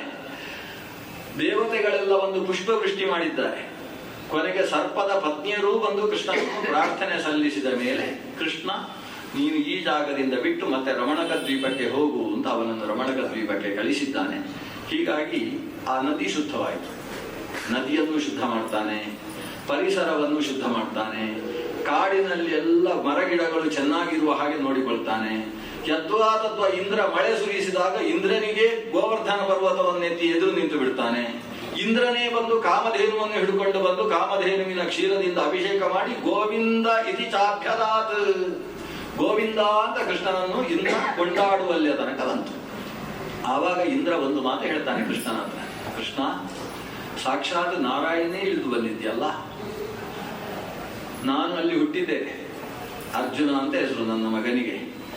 ಅವನನ್ನು ನಿನ್ನ ಪ್ರಾಣದ ಹಾಗೆ ಕಾಯಬೇಕು ಸ್ವಾಮಿ ಅಂತ ನಮಸ್ಕಾರ ಮಾಡಿ ಹೋಗ್ತಾನಂತೆ ಇಂದ್ರ. ಅಂತೂ ಕೃಷ್ಣ ಹೇಳ್ತಾನೆ, ನಾನು ನೋಡ್ಕೊಳ್ತಾನೆ, ಏನು ಯೋಚನೆ ಮಾಡಬೇಡ ಅಂತ. ಕೃಷ್ಣ ಇಷ್ಟು ಲೀಲೆ ಆಗ್ತಾ ಇರಬೇಕಾದ್ರೆ ಅಲ್ಲಿ ಕಂಸನಿಗೆ ಸುದ್ದಿ ಬಂತು. ನಿಮ್ಮಿಂದ ಕಳಿಸಲ್ಪಟ್ಟ ಕೇಶಿಯೂ ಸತ್ತ. ಕೇಶಿಯನ್ನು ಕೊಂದಂತಹ ಅವನಿಗೀಗ ಕೇಶವ ಅಂತ ಹೆಸರಾಗಿದೆ. ಕೊಂದವ ಬೇರೆ ಯಾರು ಅಲ್ಲ, ವಸುದೇವನ ಮಗನೇ. ವಸುದೇವ ಭಾರಿ ಪ್ರಾಮಾಣಿಕನ ಹಾಗಿದ್ದ ನಿನ್ನ ಜೊತೆಗೆ, ಆದ್ರೆ ಅವನ ಮಗನನ್ನು ಎಲ್ಲವನ್ನೂ ನಿನ್ನ ಕೈಗೆ ಒಪ್ಪಿಸ್ತೇನೆ ಅಂತ ಹೇಳಿದವ 8ನೇ ಮಗನನ್ನು ರಾತ್ರಿ ಬೇರೆ ಊರಿಗೆ ತಲುಪಿಸಿದ್ದಾನೆ. ನಾರದರೆ ಹೇಳಿದ್ದಿಷ್ಟೆಲ್ಲ. ಕಂಸನಿಗೊಂದು ಸಿಟ್ಟು ಬಂತು. ವಸುದೇವನನ್ನು ಕತ್ತರಿಸಿ ಬಿಡ್ತೇನೆ ಅಂತ ಅವನ ಜುಟ್ಟು ಹಿಡ್ಕೊಂಡು ಕತ್ತಿ ಹಿಡ್ಕೊಂಡ. ವಸುದೇವನು ಕತ್ತಿ ಹಿಡಿಯುವುದಕ್ಕೆ ಸಿದ್ಧಾಗಿದ್ದ. ಅಷ್ಟರಲ್ಲಿ ನಾರದರೆ ಹೇಳ್ತಾರೆ ಕಂಸನಂದ್ರೆ, ಹೊಡಿಬೇಡ, ಇವನನ್ನು ಈಗೆಲ್ಲಿ ಆದ್ರೂ ಕೊಂದಿ ಅಂತಾದ್ರೆ ನೀನು ನಿನ್ನನ್ನು ಕೊಲ್ಲುವುದಕ್ಕೆ ಹುಟ್ಟಿದಾನಲ್ಲ ಕೃಷ್ಣ, ನಾರಾಯಣನೇ ಹುಟ್ಟಿದ್ದು, ಅವನಿಗೆ ನೀನು ಸೇಡು ತೀರಿಸಿದ ಹಾಗಾಗುದಿಲ್ಲ. ಅವನನ್ನು ಹಿಡ್ಕೊಂಡು ಬಂದು ಅವನ ಕಣ್ಣ ಮುಂದೆ ಇವನನ್ನು ಕತ್ತರಿಸಬೇಕು, ಆವಾಗ ಸರಿಯಾಗ್ತದೆ. ಎಲ್ಲವನ್ನು ಸರಿ ಮಾಡುವುದಕ್ಕೆ ನಾರದರಿಗೆ ಗೊತ್ತು. ಅದಕ್ಕೆ ಇವನನ್ನು ಕಾರಾಗಾರದಲ್ಲಿ ಹಾಕುವ, ಅವನು ಕೃಷ್ಣನನ್ನು ಕರೆಸುವಲ್ಲಿ ತನಕ. ವಸುದೇವ ದೇವಕಿಯರನ್ನು ಮತ್ತೆ ಕಾರಾಗಾರದಲ್ಲಿ ಇಟ್ಟಿದ್ದಾನೆ ಕಂಸ. ತನ್ನ ಅಪ್ಪನಾದಂತಹ ಉಗ್ರಸೇನನ್ನೇ ಜೈಲಿಗೆ ಹಾಕಿ ತಾನೇ ತನ್ನ ತಲೆಯಲ್ಲಿ ಕಿರೀಟ ಇಟ್ಟುಕೊಂಡು ಸಿಂಹಾಸನದಲ್ಲಿ ಕೂತಿದ್ದಾನೆ. ಊರಿನಲ್ಲಿ ಯಾವ ಯದುಗಳೂ ಇರಬಾರದು ಅಂತ ಯಾದವರನ್ನೆಲ್ಲ ತಲೆ ಕತ್ತರಿಸುವ ಕೆಲಸವನ್ನು ಶುರು ಮಾಡ್ತಾನೆ. ಅಯಾದವೀಂ ಮಹೀಂ ಕರ್ತುಂ, ಇಲ್ಲಿ ಒಬ್ಬ ಯದು ಪಿಳ್ಳೆ ಉಳಿಬಾರದು ಅಂತ ಈ ವಂಶ ದ್ವೇಷ, ಜನಾಂಗೀಯ ದ್ವೇಷವನ್ನು ತಾನು ಸಾರ್ತಾನೆ. ಒಂದು ವಿಚಿತ್ರವಾದ ರಾಜ್ಯಭಾರ ಮಾಡ್ತಾ ಇರ್ತಾನೆ. ಕೃಷ್ಣನನ್ನು ಊರಿಗೆ ಕರೆಸಿಕೊಂಡು ಸಾಯಿಸಬೇಕು ಅಂತ ತೀರ್ಮಾನ ಮಾಡ್ತಾನೆ. ಯಾಕಂದ್ರೆ ನಾನೇ ಹೋಗಿ ಎಷ್ಟು ಜನರನ್ನು ಕಳಿಸಿದ್ದೇನೆ, ಎಲ್ಲ ಸತ್ತೋಗಿದ್ದಾರೆ. ಅಂದ್ರೆ ಅವರ ಊರಿಗೆ ಹೋಗಿ ಹೋರಾಡಿದ್ರೆ ಹಾಗೆ ಆಗುತ್ತೆ. ಭಾರತದ ಕ್ರಿಕೆಟ್ ಮ್ಯಾಚ್ ಇದ್ದಾಗೆ ಆಸ್ಟ್ರೇಲಿಯಾ ಇಲ್ಲಿ ಬಂದು ಕಾದಾಡಬೇಕು, ನಾವು ಅಲ್ಲಿ ಹೋದ್ರೆ ಸೋಲುವುದೇ ಜಾಸ್ತಿ ಅಲ್ವಾ. ಹಾಗಾಗಿ ಅವನನ್ನೇ ಇಲ್ಲಿ ಕರೆಸಿಕೊಂಡು ಇಲ್ಲೇ ಸಂಹರಿಸುವುದು ಅಂತ. ಅದಕ್ಕೆ ಸರಿಯಾಗಿ ಬಿಲ್ಲ ಹಬ್ಬ, ವರ್ಷಕ್ಕೆ ಒಂದು ಬಾರಿ ನಡೆಯುವ ಧನುರ್ಮಖ ಅಂತ ನಡೆಯುವ ಒಂದು ಹಬ್ಬ ಇದೆ. ಆ ಹಬ್ಬಕ್ಕೆ ನಮ್ಮ ಅಳಿಯನನ್ನು ಕರೆಸಿಕೊಳ್ಬೇಕು ಅಂತ ಹೇಳಿ ಬೃಂದಾವನಕ್ಕೆ ಕಳಿಸಿದ್ಯಾರನ್ನು? ಅಕ್ರೂರನನ್ನು. ಅಕ್ರೂರನು ಒಬ್ಬ ಯಾದವ, ಪರಮ ವಿಷ್ಣು ಭಕ್ತ, ಕೃಷ್ಣನ ಬಾಲ್ಯದ ಲೀಲೆಗಳನ್ನೆಲ್ಲ ಕೇಳಿ ತಿಳಿದವ. ಅಂತಹ ಕೃಷ್ಣ ಸಾಕ್ಷಾತ್ ನಾರಾಯಣ ಇದ್ದಾನೆ, ಅವನನ್ನು ಒಂದು ಬಾರಿ ಈ ಕಣ್ಣಿನಿಂದ ಕಾಣಬೇಕು ಅಂತ ನಿರೀಕ್ಷೆಯಲ್ಲಿದ್ದವ. ಯಾವ ಜನ್ಮದ ಪುಣ್ಯದಿಂದ ಈ ಅದೃಷ್ಟ ಸಿಕ್ಕಿತು ಅಂತ ಖುಷಿಗೊಂಡು ರಥವನ್ನು ಪೂರ್ತಿಯಾಗಿ ಗೋಮೂತ್ರಗಳಿಂದ ಶುದ್ಧೀಕರಿಸಿ, ಯಾಕಂದ್ರೆ ದೇವರನ್ನು ಕೂಡಿಸಿಕೊಂಡು ಬರುವ ರಥ ಅಂತ ಹೇಳಿ ಅದಕ್ಕೆ ಅಲಂಕಾರ ಮಾಡಿಸಿಕೊಂಡು ಆ ರಥವನ್ನು ತೆಗೆದುಕೊಂಡು ತಾನು ಬೃಂದಾವನಕ್ಕೆ ಬರ್ತಾನೆ. ಬೃಂದಾವನದ ಗೋಕುಲ, ಗೋವುಗಳ ಸಮುದಾಯ ಇರತಕ್ಕಂಥ ಪ್ರದೇಶಕ್ಕೆ ಬರ್ತಾನೆ. ಕೃಷ್ಣನನ್ನು ಕಾಣ್ತಾನೆ. ನಂದಗೋಪನ ಜೊತೆಗೆ ಆ ರಾತ್ರಿ ಪೂರ್ತಿ ಸಂಭಾಷಣೆ ನಡೆಯುತ್ತೆ. ನಂದಗೋಪ ಹೇಳ್ತಾನೆ, ನೀವು ಹೇಗೆ ಮಥುರೆಯಲ್ಲಿ ವಾಸ ಮಾಡ್ತಾ ಇದ್ದೀರಿ ಅಣ್ಣ ಅಂತ ಅಕ್ರೂರನಲ್ಲಿ ಪ್ರಶ್ನಿಸ್ತಾನೆ. ಅಕ್ರೂರ ಹೇಳ್ತಾನೆ, ಈ ವಧ್ಯಾಲಯ ಉಂಟಲ್ಲ, ಕಸಾಯಿಖಾನೆ, ಪಶುವಧ್ಯಾಲಯಗಳಲ್ಲಿ ಕುರಿಗಳಿದ್ದ ಹಾಗೆ ಬದುಕಿದ್ದೇವೆ ಸಾಕ್ಷಿ ಅಂತ ಹೇಳ್ತಾನೆ. ಅಂದ್ರೆ ಆ ರೀತಿಯಲ್ಲಿ ಕಂಸ ದೌರ್ಜನ್ಯವನ್ನು ಎಸಗುತ್ತಾ ಇದ್ದ. ಅದನ್ನು ಕೇಳಿದ ಕೃಷ್ಣನಿಗೆ ಬೇಗ ಹೋಗಬೇಕು ನಾವು ಮಥುರೆಗೆ, ಈ ಸೋದರ ಮಾವನನಿಗೆ ಒಂದು ಗತಿ ಕಾಣಿಸಬೇಕು ಅಂತ ಕೃಷ್ಣ ತೀರ್ಮಾನಿಸಿದ್ದಾನೆ. ಮರು ದಿವಸ ಬೆಳಗ್ಗೆ ರಥ ಹೊರಡುವುದು ಅಂತ ತೀರ್ಮಾನ ಆಗಿದೆ. ಬಲರಾಮಕೃಷ್ಣರು ರಥವೇರಿದ್ದಾರೆ. ಆದ್ರೆ ಊರಿನ ಹೆಂಗಸರಿಗೆಲ್ಲ ಸುದ್ದಿ ಬಂದಿದೆ, ಬಲರಾಮಕೃಷ್ಣರು ಮಥುರೆಗೆ ಹೋಗುವುದಂತೆ. ಆಗ ಹೆಂಗಸರು ತೀರ್ಮಾನಿಸಿದ್ರು, ಇವರು ಮಥುರೆಗೆ ಹೋದ್ರೆ ಊರಿಗೆ ಬರುವುದಿಲ್ಲ, ಯಾಕಂದ್ರೆ ಸಿಟಿಗೆ ಹೋದವರು ಹಳ್ಳಿಗೆ ಬರುವುದು ಬಹಳ ಕಡಿಮೆ. ಆದ್ರಿಂದ ಇವರು ಹೋಗುವುದನ್ನು ತಡಿಬೇಕು. ಅಲ್ಲದೆ ಅಲ್ಲಿಯ ಕಂಸ ಮಹಾದುಷ್ಟ, ಮೊದಲೇ ಈ ಕೃಷ್ಣ ಇವರನ್ನೆಲ್ಲ ಕಂಡ್ರೆ ಆಗುವುದಿಲ್ಲ, ಸಾಯಿಸಿಯೇ ಬಿಡ್ತಾನೆ. ಇವರು ದಾರಿಗೆ ಅಡ್ಡಲಾಗಿ ಮಲಗಿ ಒಂದು ಮಹಿಳಾ ಸಂಘದ ಒಂದು ಸತ್ಯಾಗ್ರಹ ಶುರು ಮಾಡಿ ಹಾಕ್ತಾರೆ. ಅವರನ್ನೆಲ್ಲ ಕೃಷ್ಣ ಸಮಾಧಾನ ಮಾಡಿ ಹೇಳ್ತಾನೆ, ನೀವು ಯೋಚಿಸಬೇಡಿ, ಆದಷ್ಟು ಬೇಗ ಬರ್ತೇನೆ, ನಾನು ಬರುವುದಕ್ಕೋಸ್ಕರವೇ ಅಂತ ಹೀಗೆ ಹೇಳಿ ನಂಬಿಸಿ ಹೊರಟವ. 36 ವರ್ಷ ಆಮೇಲೆ ಆ ಕಡೆ ಬರಲಿಲ್ಲ.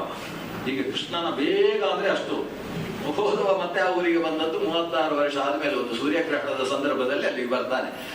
ಅಂತೂ ಕೃಷ್ಣ ಮಥುರೆಗೆ ಹೋಗಿದ್ದಾನೆ. ದಾರಿಯಲ್ಲಿ ಮಧ್ಯಾಹ್ನದ ಕಾಲ, ಸಂಧ್ಯಾವಂದನೆ ಮಾಡುವ ಕಾಲ, ಮಾಧ್ಯಾಹ್ನಿಕವನ್ನು ಅನುಷ್ಠಾನ ಮಾಡಬೇಕು. ಅಕ್ರೂರ ಒಂದು ಮರದ ಅಡಿಯಲ್ಲಿ ರಥವನ್ನು ನಿಲ್ಲಿಸಿ ಬಲರಾಮಕೃಷ್ಣರ ಹತ್ರ ನಯವಾಗಿ ಕೈ ಮುಗಿದು, ನಾನೊಂದು ಸಂಧ್ಯೆ ಮುಗಿಸಿ ಬರ್ತೇನೆ, ಇಲ್ಲೇ ಕೂತುಕೊಳ್ಳಿ ಅಂತ ಹೇಳಿ ತಾನು ಹೊರಡುತ್ತಾನೆ. ಇವರಿಗೆ ಸಂಧ್ಯಾವಂದನೆಯ ಜವಾಬ್ದಾರಿ ಏನಿಲ್ಲ, ಉಪನಯನ ಆಗದೆ ಇದ್ದದ್ರಿಂದ ಮಕ್ಕಳಲ್ವಾ, ಇನ್ನು ಅವರಿಗೆ 11 ವರ್ಷ ಶುರುವಾಗಿದೆ ಅಷ್ಟೇ. ಕ್ಷತ್ರಿಯರಿಗೆ ಉಪನಯನ 11ನೇ ವರ್ಷಕ್ಕೆ ಅಂತ ಲೆಕ್ಕಾಚಾರ. ಹಾಗಾಗಿ ಈ ರಥದಲ್ಲಿ ಕೂತಿದ್ದಾರೆ, ಇವ ನೀರಿನಲ್ಲಿ ಮುಳುಗಿ ದೇವರನ್ನು ಕಾಣುವವ. ಅವನಲ್ಲಿ ಸಂಕರ್ಷಣ ಮಂತ್ರದ ಸಿದ್ಧಿ ಇದೆ ಅಕ್ರೂರನಿಗೆ. ಒಳಗೆ ಸಂಕರ್ಷಣ ಅಂದ್ರೆ ಶೇಷನನ್ನು ಕಾಣುವವ. ಈಗ ಶೇಷನನ್ನು ನೋಡ್ತಾನೆ, ಶೇಷನ ಮೇಲೆ ಕೃಷ್ಣ ಕೂತದ್ದು ಕಾಣಿಸುತ್ತೆ ಅವನಿಗೆ. ಅಯ್ಯೋ, ಕೃಷ್ಣ ಅಲ್ಲಿದ್ದವ ಇಲ್ಲಿ ಬಂದ ಅಲ್ವ ಹೇಗೆ ಅಂತ ಮತ್ತೆ ಎದ್ದು ರಥ ನೋಡ್ತಾನೆ, ರಥದಲ್ಲಿ ಬಲರಾಮಕೃಷ್ಣರಿದ್ದಾರೆ. ಅಯ್ಯೋ, ನಂಗೇನೋ ಭ್ರಮೆ ಆಗಿದೆ ಅಲ್ವಾ ಅಂತ ಮತ್ತೊಮ್ಮೆ ನೀರಿನಲ್ಲಿ ಮುಳುಗಿದ್ರೆ ಈಗ ಶೇಷ ಕಾಣಿಸುವುದಿಲ್ಲ ಅಂತ ಅಲ್ಲಿ ಬಲರಾಮನ ತಲೆ ಮೇಲೆ ಕೃಷ್ಣ ಆಟ ಆಡ್ತಾ ಇದ್ದಾರೆ ನೀರಿನಲ್ಲಿ. ಅಯ್ಯೋ, ಶೇಷ ಹೋಗಿ ಬಲರಾಮ ಆಗಿದ್ದಾನೆ, ಬಲರಾಮನ ಮೇಲೆ ಕೃಷ್ಣ, ಏನಿದು ಅಂತ ಮತ್ತೆ ತಲೆ ಎತ್ತಿ ನೋಡ್ತಾನೆ, ಅಲ್ಲಿ ಬಲರಾಮ ಕೃಷ್ಣರಿದ್ದಾನೆ. ಅವನಿಗೆ ಸಾಕ್ಷಾತ್ಕಾರವಾಯಿತು. ಬಲರಾಮ ಸಾಕ್ಷಾತ್ ಶೇಷನೇ ಅವತರಿಸಿ ಬಂದಿದ್ದಾನೆ, ಸಾಕ್ಷಾತ್ ನಾರಾಯಣನೇ ಕೃಷ್ಣನಾಗಿ ಅವತರಿಸಿದ್ದಾನೆ ಅಂತ ಅಲ್ಲಿಂದ ಸಂಧ್ಯಾವಂದನೆ ಬಿಟ್ಟದ್ದೇ. ಓಡಿ ಬಂದು ಮತ್ತೆ ರಥದಲ್ಲಿದ್ದ ಕೃಷ್ಣನಿಗೆ 4 ಪ್ರದಕ್ಷಿಣೆ ಹಾಕಿ ನಮಸ್ಕಾರ ಮಾಡಿದ ಅಕ್ರೂರ. ಕೃಷ್ಣನನ್ನು ನಮಸ್ಕಾರ ಮಾಡುವುದರಲ್ಲಿ ಆ ಅಕ್ರೂರನನ್ನು ನೋಡಿ ನಾವು ಕಲಿಬೇಕು. ನಮ್ಮಲ್ಲಿ ಭಕ್ತಿಗೆ ದೃಷ್ಟಾಂತವನ್ನಾಗಿ ಕೊಡುವುದು ಶ್ರೀಕೃಷ್ಣ ಶ್ರವಣೆ ಪರೀಕ್ಷಿತಿರಭೂತ್ ವೈಯಾಸಕಿ ಕೀರ್ತನೆ. ಶ್ರವಣ ಭಕ್ತಿಯಲ್ಲಿ ಪರೀಕ್ಷಿತನ ಭಕ್ತಿಯನ್ನು ನಾವು ನೋಡಿ ಕಲಿಬೇಕು. ಕೀರ್ತನ ಅನ್ನುವ ಭಕ್ತಿಯಲ್ಲಿ ಈ ಶುಕಾಚಾರ್ಯನನ್ನು ನೋಡಿ ಕಲಿಬೇಕು. ನಮಸ್ಕಾರ ಮಾಡುವುದು ಅನ್ನುವ ಭಕ್ತಿಯಲ್ಲಿ ಅಕ್ರೂರನನ್ನು ನೋಡಿ ಕಲಿಬೇಕು. ಪಾದ ಸೇವೆ ಅನ್ನುವ ಭಕ್ತಿಯಲ್ಲಿ ಮಹಾಲಕ್ಷ್ಮಿಯನ್ನು ನೋಡಿ ಕಲಿಬೇಕು. ದಾಸ್ಯ ಅನ್ನುವ ಭಕ್ತಿಯಲ್ಲಿ ಹನುಮಂತನನ್ನು ನೋಡಿ ಕಲಿಬೇಕು. ಸಖ್ಯ ಅನ್ನುವ ಭಕ್ತಿಯಲ್ಲಿ ಅರ್ಜುನನನ್ನು ನೋಡಿ ಕಲಿಬೇಕು ಅಂತ ಒಂದೊಂದು ಭಕ್ತಿಗೆ ಒಂದೊಂದು ದೃಷ್ಟಾಂತಗಳುಂಟು ಇತಿಹಾಸದಲ್ಲಿ. ಹಾಗೆ ಅಕ್ರೂರಸ್ತಭಿವಂದನೆ, ಅಭಿವಂದನದಲ್ಲಿ ಅಕ್ರೂರ ಕೃಷ್ಣನ ಮೇಲೆ ಅಷ್ಟು ಭಕ್ತಿ. ಮಥುರೆಗೆ ಪ್ರವೇಶಿಸಿದ್ದಾರೆ ಸಾಯಂಕಾಲದ ಹೊತ್ತು. ಕೃಷ್ಣ ಹೇಳ್ತಾನೆ, ನೀನು ಮನೆಗೆ ಹೋಗ ಅಕ್ರೂರ, ನಾವು ಸ್ವಲ್ಪ ಈ ಊರು ಸುತ್ತಾಡಿಕೊಂಡು ಬರ್ತೇವೆ. ಯಾಕಂದ್ರೆ ಈ ಪಟ್ಟಣ ನೋಡಿದ್ದು ಮೊದಲನೇ ಬಾರಿ, ಸ್ವಲ್ಪ ಸೈಟ್ ಸೀಯಿಂಗ್ ಆಗಬೇಕು ನಮ್ಗೆ, ನೀನು ಮನೆಗೆ ಹೋಗು. ಅಕ್ರೂರ ಬಿಡುದಿಲ್ಲ, ನಮ್ಮ ಮನೆಯಲ್ಲೇ ಇವತ್ತು ವಿಶ್ರಾಂತಿ ಆಗಬೇಕು. ಕೃಷ್ಣ ಹೇಳಿದ, ಕರೆಸಿಕೊಂಡದ್ದು ಕಂಸ. ಮಹಾರಾಜರು ಕರೆಸಿಕೊಂಡಾಗ ಮಹಾರಾಜರ ದೂತರ ಮನೆಗೆ ನಾವು ಹೋಗುವುದು ಸರಿಯಲ್ಲ, ಅವರಿಗೆ ಸಿಟ್ಟು ಬರ್ತದೆ. ಅದರಿಂದ ನೀನು ಮನೆಗೆ ಹೋಗು, ನಾವು ಕೆಲಸ ಮುಗಿಸಿದ ಮೇಲೆ ಪುರುಸೊತ್ತಾದ್ರೆ ಬರ್ತೇವೆ ನಿಮ್ಮ ಮನೆಗೆ. ಹೀಗೆ ಹೇಳಿದ ಕೃಷ್ಣ ಬಲರಾಮರು ಅಷ್ಟು ಹೊತ್ತಿಗೆ ಇವರ ಊರಿನಿಂದ ಒಂದು 50-60 ಹುಡುಗರು ಹೊರಟವರು ಓಡಿಕೊಂಡೇ ಬಂದಿದ್ದಾರಂತೆ ಮಥುರೆಗೆ.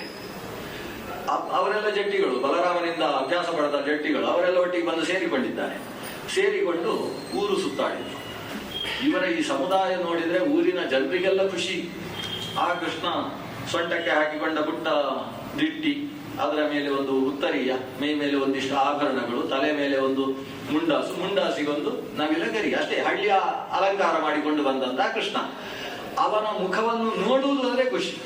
ಆ ಊರಿನ ಹೆಂಗಸರು ಪುರುಷರು ಎಲ್ಲರೂ ಕೂಡ ತಮ್ಮ ಪ್ರಾಸಾದಕ್ಕೆ ಹೋಗಿದ್ದಾರೆ, ಬಾಲ್ಕನಿಯಲ್ಲಿ ಕೂತು ಕೃಷ್ಣ ದಾರಿಯಲ್ಲಿ ಬರ್ತಾ ಇದ್ರೆ ದಧ್ಯಕ್ಷತಾದಿಗಳನ್ನು ಅವರ ಮೇಲೆ ಎಸೆದು ಅರಳು ಹಾಕಿ ಅವರನ್ನು ಸ್ವಾಗತಿಸ್ತಾ ಇದ್ದಾನೆ. ಅಷ್ಟರಲ್ಲಿ ಎದುರುಗಡೆ ಒಬ್ಬ ಅಗಸ ಸಿಕ್ಕಿದ. ಅವನ ಕತ್ತೆಯ ಮೇಲೆ ಒಂದಿಷ್ಟು ಜರತಾರಿ ವಸ್ತ್ರಗಳು. ಅದನ್ನು ನೋಡಿ ಕೃಷ್ಣನಿಗೆ ಅನಿಸಿತು, ಈ ಊರಿನವರೆಲ್ಲ ಡ್ರೆಸ್ ಬೇರೆ ತರ ಮಾಡಿಕೊಂಡಿದ್ದಾರೆ, ನಮ್ದು ಒಂದು ಹಳ್ಳಿಯ ಡ್ರೆಸ್, ಇದು ಸರಿ ಇಲ್ಲ. ಹಾಗಾಗಿ ಅವನ ಹತ್ರ ಒಂದು ಕೇಳೋಣ, ಇದೇನು ಅಂತ ಕೇಳೋಣ. ಕೇಳಿ ಇವ ಹೋಗಿ ನಮಸ್ಕಾರ ಅಂತ ಹೇಳಿದ ಅಗಸನಿಗೆ. ನಮಸ್ಕಾರ ಅಂತ ಹೇಳಿದ ಬಿಡ್ಲೆ ಅವನಿಗೆ ಸಿಟ್ಟು. ಕೃಷ್ಣ ಅಲ್ಲಿಗೆ ನಿಲ್ಲಿಸ್ಲಿಲ್ಲ. ಅಲ್ಲ, ಅದಿರುವಂತಹದ್ದು ತುಂಬಾ ಚೆನ್ನಾಗಿದೆ ಅಲ್ವಾ, ಅದೆಲ್ಲ ಏನು ಅಂತ ಬೇರೆ ಕೇಳಿದ. ಅವನಿಗೆ ಇನ್ನಷ್ಟು ಸಿಟ್ಟು ಬಂತು. ಈ ಸಿಟಿಯವರು ಹೀಗೆ, ಹಳ್ಳಿಯಲ್ಲಿ ಹಾಗಲ್ಲ, ಯಾರು ಸಿಕ್ಕಿದ್ರು ಒಂದು ನಮಸ್ಕಾರ ಹೇಳಿ ಮುಂದಕ್ಕೆ ಹೋಗುದು ಇರ್ತದೆ. ಕೃಷ್ಣ ಹಾಗೆ ಇವನಿಗೊಂದು ನಮಸ್ಕಾರ ಹೇಳಿದ್ರೆ ಇವನಿಗೆ ಸಿಟ್ಟಾಗಬೇಕು. ಸಿಟ್ಟು ಮಾಡಿ, ಯಾರು ಕಂಸನ ವಸ್ತ್ರವನ್ನು ವಿಚಾರಿಸಲಿಕ್ಕೆ ನೀವು ಯಾರು ಅಂತೇಳಿ ಕೈ ಎತ್ತಿದಂತೆ ಕೃಷ್ಣನ ಕಡೆಗೆ. ಕೈ ಎತ್ತಿದ್ರೆ ಕೃಷ್ಣ ಕೈಯನ್ನು ಹಾಗೆ ಹಿಡ್ಕೊಂಡು ಬಲರಾಮ ಹತ್ರ ಕೇಳ್ತಾನೆ, ಹೇಗೆ ನೀನೋ ನಾನು ಅಂತ. ಇವನ ಜೊತೆಗೆ ಯಾರು ಹೊಡಿಬೇಕು ಇವನಿಗೆ, ಇಷ್ಟು ಅನಾಚಾರ ಇದ್ದಾನೆ ಇವ, ನಮ್ಮ ಹಳ್ಳಿಯ ಸಂಪ್ರದಾಯವೇ ಗೊತ್ತಿಲ್ಲ ಇವನಿಗೆ ಅಂತೇಳಿ. ಬಲರಾಮ ನೀನೇ ನೋಡಿಬಿಡು ಅಂತ ಇವ ಎಡಗೈಯಲ್ಲೇ ಅವನ ಕುತ್ತಿಗೆಗೆ ಒಂದು ಹೊಡೆದಂತೆ. ತಲೆ ಅಷ್ಟು 10 ಬಾಹುವಿನಷ್ಟು ದೂರದಲ್ಲಿ ಹೋಗಿ ಬಿತ್ತಂತೆ. ಈ ಕರಾಟೆ ಶುರುವಾದದ್ದೇ ಅಲ್ಲಿಂದ. ಕರೆ ಅಂದ್ರೆ ಕೈ, ಹಠ ಅಂದ್ರೆ ತಿರುಗೋದು. ಕೈಯಲ್ಲಿ ಹೇಗೆ ಹೊಡಿಬೇಕು ಹಾಗೆ ಹೊಡಿಬೇಕು ಅಂತ. ವಿಚಿತ್ರ ಅಂದ್ರೆ ಆಮೇಲೆ ಆ ಬಟ್ಟೆಯನ್ನು ಚೆಲ್ಲಿ ಕೃಷ್ಣ ಹಳದಿ ಬಟ್ಟೆಯನ್ನು ಉಟ್ಟುಕೊಳ್ತಾನೆ, ಬಲರಾಮ ಕಪ್ಪು ಬಟ್ಟೆಯನ್ನು ಧರಿಸ್ತಾನೆ. ಅವರವರಿಗೆ ಇಷ್ಟವಾದ ಡ್ರೆಸ್ ಹಾಕೊಳ್ತಾರೆ, ಉಳಿದ ವಸ್ತ್ರವನ್ನು ನೆಲದಲ್ಲಿ ಚೆಲ್ಲಿ ಬಿಡ್ತಾರೆ, ಅದರ ಮೇಲೆ ನಡ್ಕೊಂಡು ಹೋಗ್ತಾರೆ ಈ ಮಕ್ಕಳು. ಇವರು ಉಳಿದವರು ಕೆಲವು ಬಟ್ಟೆಯನ್ನು ತಗೊಂಡ್ರಂತೆ ಇವರ ಜೊತೆಗಿದ್ದವರೆಲ್ಲ. ಅಂತೂ ಮುಂದೆ ಹೋಗುವಾಗ ಒಬ್ಳು ಕುಬ್ಜೆ, ಇದೆಲ್ಲ ಗೂನು, ಹೀಗೆ ಬಗ್ಗಿಕೊಂಡು 3 ಕಡೆ ಗೂನು, ಕೈಯಲ್ಲಿ ಯಾವುದೋ ತಟ್ಟೆ ಇಟ್ಕೊಂಡು ಅದಕ್ಕೊಂದು ಬಟ್ಟೆ ಮುಚ್ಚಿಕೊಂಡು ಹೋಗ್ತಾ ಇದ್ದಾಳೆ. ಕೃಷ್ಣನ ಮೂಗಿಗೆ ಹೊಡಿತಾ ಇದೆ, ಘಮ ಘಮ ಸುಗಂಧದ ವಾಸನೆ ಹೊಡಿತಾ ಇದೆ. ಇವನು ಕೂಡ ಆಕೆಯ ಮುಖದ ಹತ್ರ ಹೀಗೆ ಬಗ್ಗಿ ಕೇಳ್ತಾನೆ, ಏನಮ್ಮ ಏನು ಹಿಡ್ಕೊಂಡು ಹೋಗ್ತಾ ಇದ್ದಿ, ಕಟ್ ಮಾಡ ಬರ್ತಾ ಉಂಟಲ್ಲ. ಅವಳು ಇದು ನಮ್ಮ ಕಂಸರಾಜರಿಗೆ ಅಂತ ಹೇಳಿಕೊಂಡು ಹೀಗೆ ತಾನು ಬಗ್ಗೆ ಇವನ ಮುಖ ನೋಡ್ತಾನೆ. ನೋಡಿದ ಕೂಡಲೇ ಏನ್ ಅನಿಸ್ತೋ ಏನೋ, ಇಲ್ಲ ಇಲ್ಲ ನಿಮ್ಗೆ ಅಂತ ಹೇಳ್ತಾಳೆ. ಅದನ್ನಲ್ಲಿ ಕೆಳಗಿಡ್ತಾಳೆ. ಅದರಲ್ಲಿ ವಿಶಿಷ್ಟವಾದ ಗಂಧವನ್ನು ತೆಗೊಂಡು ಇವನ ಮೈಗೆಲ್ಲ ಪೂಸ್ತಾಳೆ, ಅಲಂಕಾರ ಮಾಡ್ತಾಳೆ. ಕೆಲವರಿಗೆ ಕೃಷ್ಣನನ್ನು ನೋಡಿದ್ರೆ ಹೀಗೆ, ಆ ಅಗಸನಂತವರಿಗೆ ಕೃಷ್ಣನನ್ನು ನೋಡಿದ್ರೆ ಹಾಗೆ. ಒಬ್ಬೊಬ್ಬರಿಗೆ ಈ ಜೀವತ್ರೈವಿಧ್ಯ ಅನ್ನೋದು ಅರ್ಥ ಆಗುದೇ ಇಲ್ಲಿ. ಕೃಷ್ಣನನ್ನು ನೋಡಿ ಇದೇ ದೇವರು ಅಂತ ಅಂದ್ಕೊಂಡು ಆರಾಧನೆ ಮಾಡಿಬಿಡ್ತಾಳೆ. ಕೃಷ್ಣನಿಗೆ ಇದಕ್ಕೆ ಸರಿಯಾದ ಫಲ ಇಲ್ಲೇ ಕೊಡಬೇಕು ಅಂತ ಅನಿಸುತ್ತೆ. ಅವಳ ಕಾಲ ಮೇಲೆ ತನ್ನ ಕಾಲು ಇಡ್ತಾನಂತೆ. ಕಾಲು ಇಟ್ಟು ತನ್ನ ಕೈಯಿಂದ ಅವಳ ಚಿಬುಕವನ್ನು ಗಲ್ಲವನ್ನು ಹಿಡಿದು ಮೆಲ್ಲಕ್ಕೆ ಹೀಗೋತ್ತಾನೆ.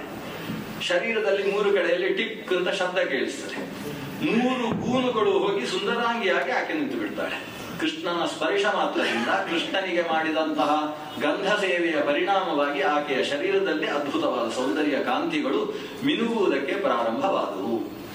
ಕೃಷ್ಣನ ಕೆಲಸಗಳು ಹೀಗೆ. ಅವ ಬಾಲ್ಯದಲ್ಲಿ ಹಣ್ಣು ಮಾರಿಕೊಂಡು ಒಬ್ಳು ಹೋಗ್ತಾ ಇತ್ತು. ಆ ಹಣ್ಣು ತೆಗೊಳ್ಬೇಕು ಅಂತ ಇವನಿಗೆ ದ್ರಾಕ್ಷಿ ತಿನ್ಲಿಕ್ಕೆ ಭಾರಿ ಇಷ್ಟ. ದ್ರಾಕ್ಷಿ ತೆಗೊಳ್ಬೇಕು. ಅಮ್ಮ ಒಳಗೆ ಯಾವುದೋ ಕೆಲಸದಲ್ಲಿ ತಾನು ತತ್ಪರಳಾಗಿದ್ದಾಳೆ. ಸೀದಾ ಬಂದಂತೆ ಹೋಗಿ ಅಕ್ಕಿಯ ಡಬ್ಬಕ್ಕೆ ಕೈ ಹಾಕಿದ, ಹಿಡಿಯಲ್ಲಿ ಅಕ್ಕಿ ಹಿಡ್ಕೊಂಡ. ಗೊತ್ತವನಿಗೆ ಅಕ್ಕಿಯಲ್ಲಿ ಹೋಗಿ ಅವಳ ಬುಟ್ಟಿಗೆ ಹಾಕಿದ್ರೆ ಅವಳು ಹಣ್ಣು ಕೊಡ್ತಾಳೆ ಅಂತ. ಅಕ್ಕಿ ಹಿಡ್ಕೊಂಡು ಹೊರಟ. ಅಕ್ಕಿ ಹಿಡ್ಕೊಂಡು ಹೊರಗೆ ಬರ್ತಾನೆ. ಬಂದು ನಾನು ಅಕ್ಕಿ ಕೊಡ್ತೇನೆ, ಹಣ್ಣು ಕೊಡು ಕೈಯಲ್ಲಿ ಅಂದ. ಅವಳು ನೋಡ್ತಾಳೆ, ಇವ ಬರುವಾಗ ದಾರಿಯಲ್ಲೆಲ್ಲ ಅಕ್ಕಿ ಚೆಲ್ಕೊಂಡು ಬಂದಿದ್ದಾನೆ. ಕೈಯಲ್ಲಿ ಒಂದು ಮಾತ್ರ ಅಕ್ಕಿ ಹಿಡ್ಕೊಂಡಿದೆ, ಉಳಿದಂತೆಲ್ಲ ಖಾಲಿ ಆಗಿದೆ ಈ ಪುಟ್ಟ ಮಗು. ಅವಳಿಗೆ ಖುಷಿ ಆಯ್ತು. ಈ ಮಗುವಿಗೆ ಅಕ್ಕಿ ಕೊಟ್ಟು ಹಣ್ಣು ತಗೊಳ್ಬೇಕು ಅಂದುಂಟಲ್ಲ. ಆ ಮಗುವಿನ ಗಲ್ಲವನ್ನು ಮುಡ್ತಾಳೆ, ಖುಷಿ ಪಡ್ತಾಳೆ. ಕೈಯಲ್ಲಿ ಪೂರ್ತಿ ಹಣ್ಣು ತುಂಬಿಸಿ ಹೋಗು ಅಂತ ಕಳಿಸಿದ್ಲಂತೆ. ಕಳಿಸಿದವಳು ತನ್ನ ಡಬ್ಬ ಬರೀ ಮುಟ್ಟ ಸ್ವಲ್ಪ 2 ಹಣ್ಣು ಉಳ್ಕೊಂಡಿದೆ, ಅದನ್ನ ತಲೆಯಲ್ಲಿ ಇಟ್ಟುಕೊಂಡು ಹಣ್ಣು ಅಂತ ಹೇಳ್ಕೊಂಡು ಮುಂದೆ ಹೋಗ್ತಾಳೆ. ಮುಂದೆ ಹೋದ್ರೆ ಭಾರ ಭಾರ ಆಗುವುದಕ್ಕೆ ಶುರುವಾಯ್ತಂತೆ ಅವಳ ಪಾತ್ರೆ. ಏನು ತೆಗೆದು ನೋಡ್ತಾಳೆ, ಪೂರ್ತಿ ರತ್ನ. ಹಸ್ತೆ ಅಪೂರಯತ್, ಅವಳ ಕೈಯಲ್ಲಿ ತುಂಬಿಸಿದ್ದು ಹಣ್ಣು. ಅವಳ ರತ್ನೈಹಿ ಭಾಂಡಂ ಅಪೂರಿತ ಅಂತ, ಅವಳ ಪಾತ್ರೆ ಪೂರ್ತಿ ರತ್ನಗಳಿಂದ ತುಂಬಿ ಹೋಯಿತು. ಅಂದ್ರೆ ಕೃಷ್ಣನ ಅತಿಮಾನುಷವಾದಂತಹ ಕೆಲಸಗಳು. ಆ ಕುಚೇಲನಿಗೆ ಮನೆ ಕಟ್ಟಿ ಕೊಟ್ಟದ್ದುಂಟಲ್ಲ, ಅಂಥದ್ದು ಕೃಷ್ಣನ ಕೆಲಸಗಳೇ ಅತಿಮಾನುಷ. ಇಲ್ಲೂ ಕೂಡ ಅದೇ ರೀತಿಯ ಅತಿಮಾನುಷವಾದ ಕೆಲಸವನ್ನು ಮಾಡ್ತಾ ಇದ್ದಾನೆ. ಈಕೆಯ ಸೌಂದರ್ಯವನ್ನು ವೃದ್ಧಿಗೊಳಿಸಿ ಮುಂದೆ ಸಾಗಿದ್ರೆ ಒಬ್ಳು ಮಾಲೆ ಮಾಡುವವಳು. ಅವಳಿಗೆ ಕೃಷ್ಣನನ್ನು ನೋಡಿದ ಕೂಡಲೇ ಈ ಡ್ರೆಸ್ಸಿಗೆ ಒಂದು ಮಾಲೆ ಹಾಕಿದ್ರೆ ಚೆನ್ನಾಗಿರ್ತದೆ ಅಂತ ಅವಳಿಗೆ ಅನಿಸಿತು. ತಗೊಂಡು ಮಾಲೆ ಹಾಕಿಬಿಟ್ಟು ಇನ್ನೊಬ್ಬ ಒಬ್ಬ ವಸ್ತ್ರವನ್ನು ಕತ್ತರಿಸಿ ಹೊಲಿಯುವವ ಟೈಲರ್.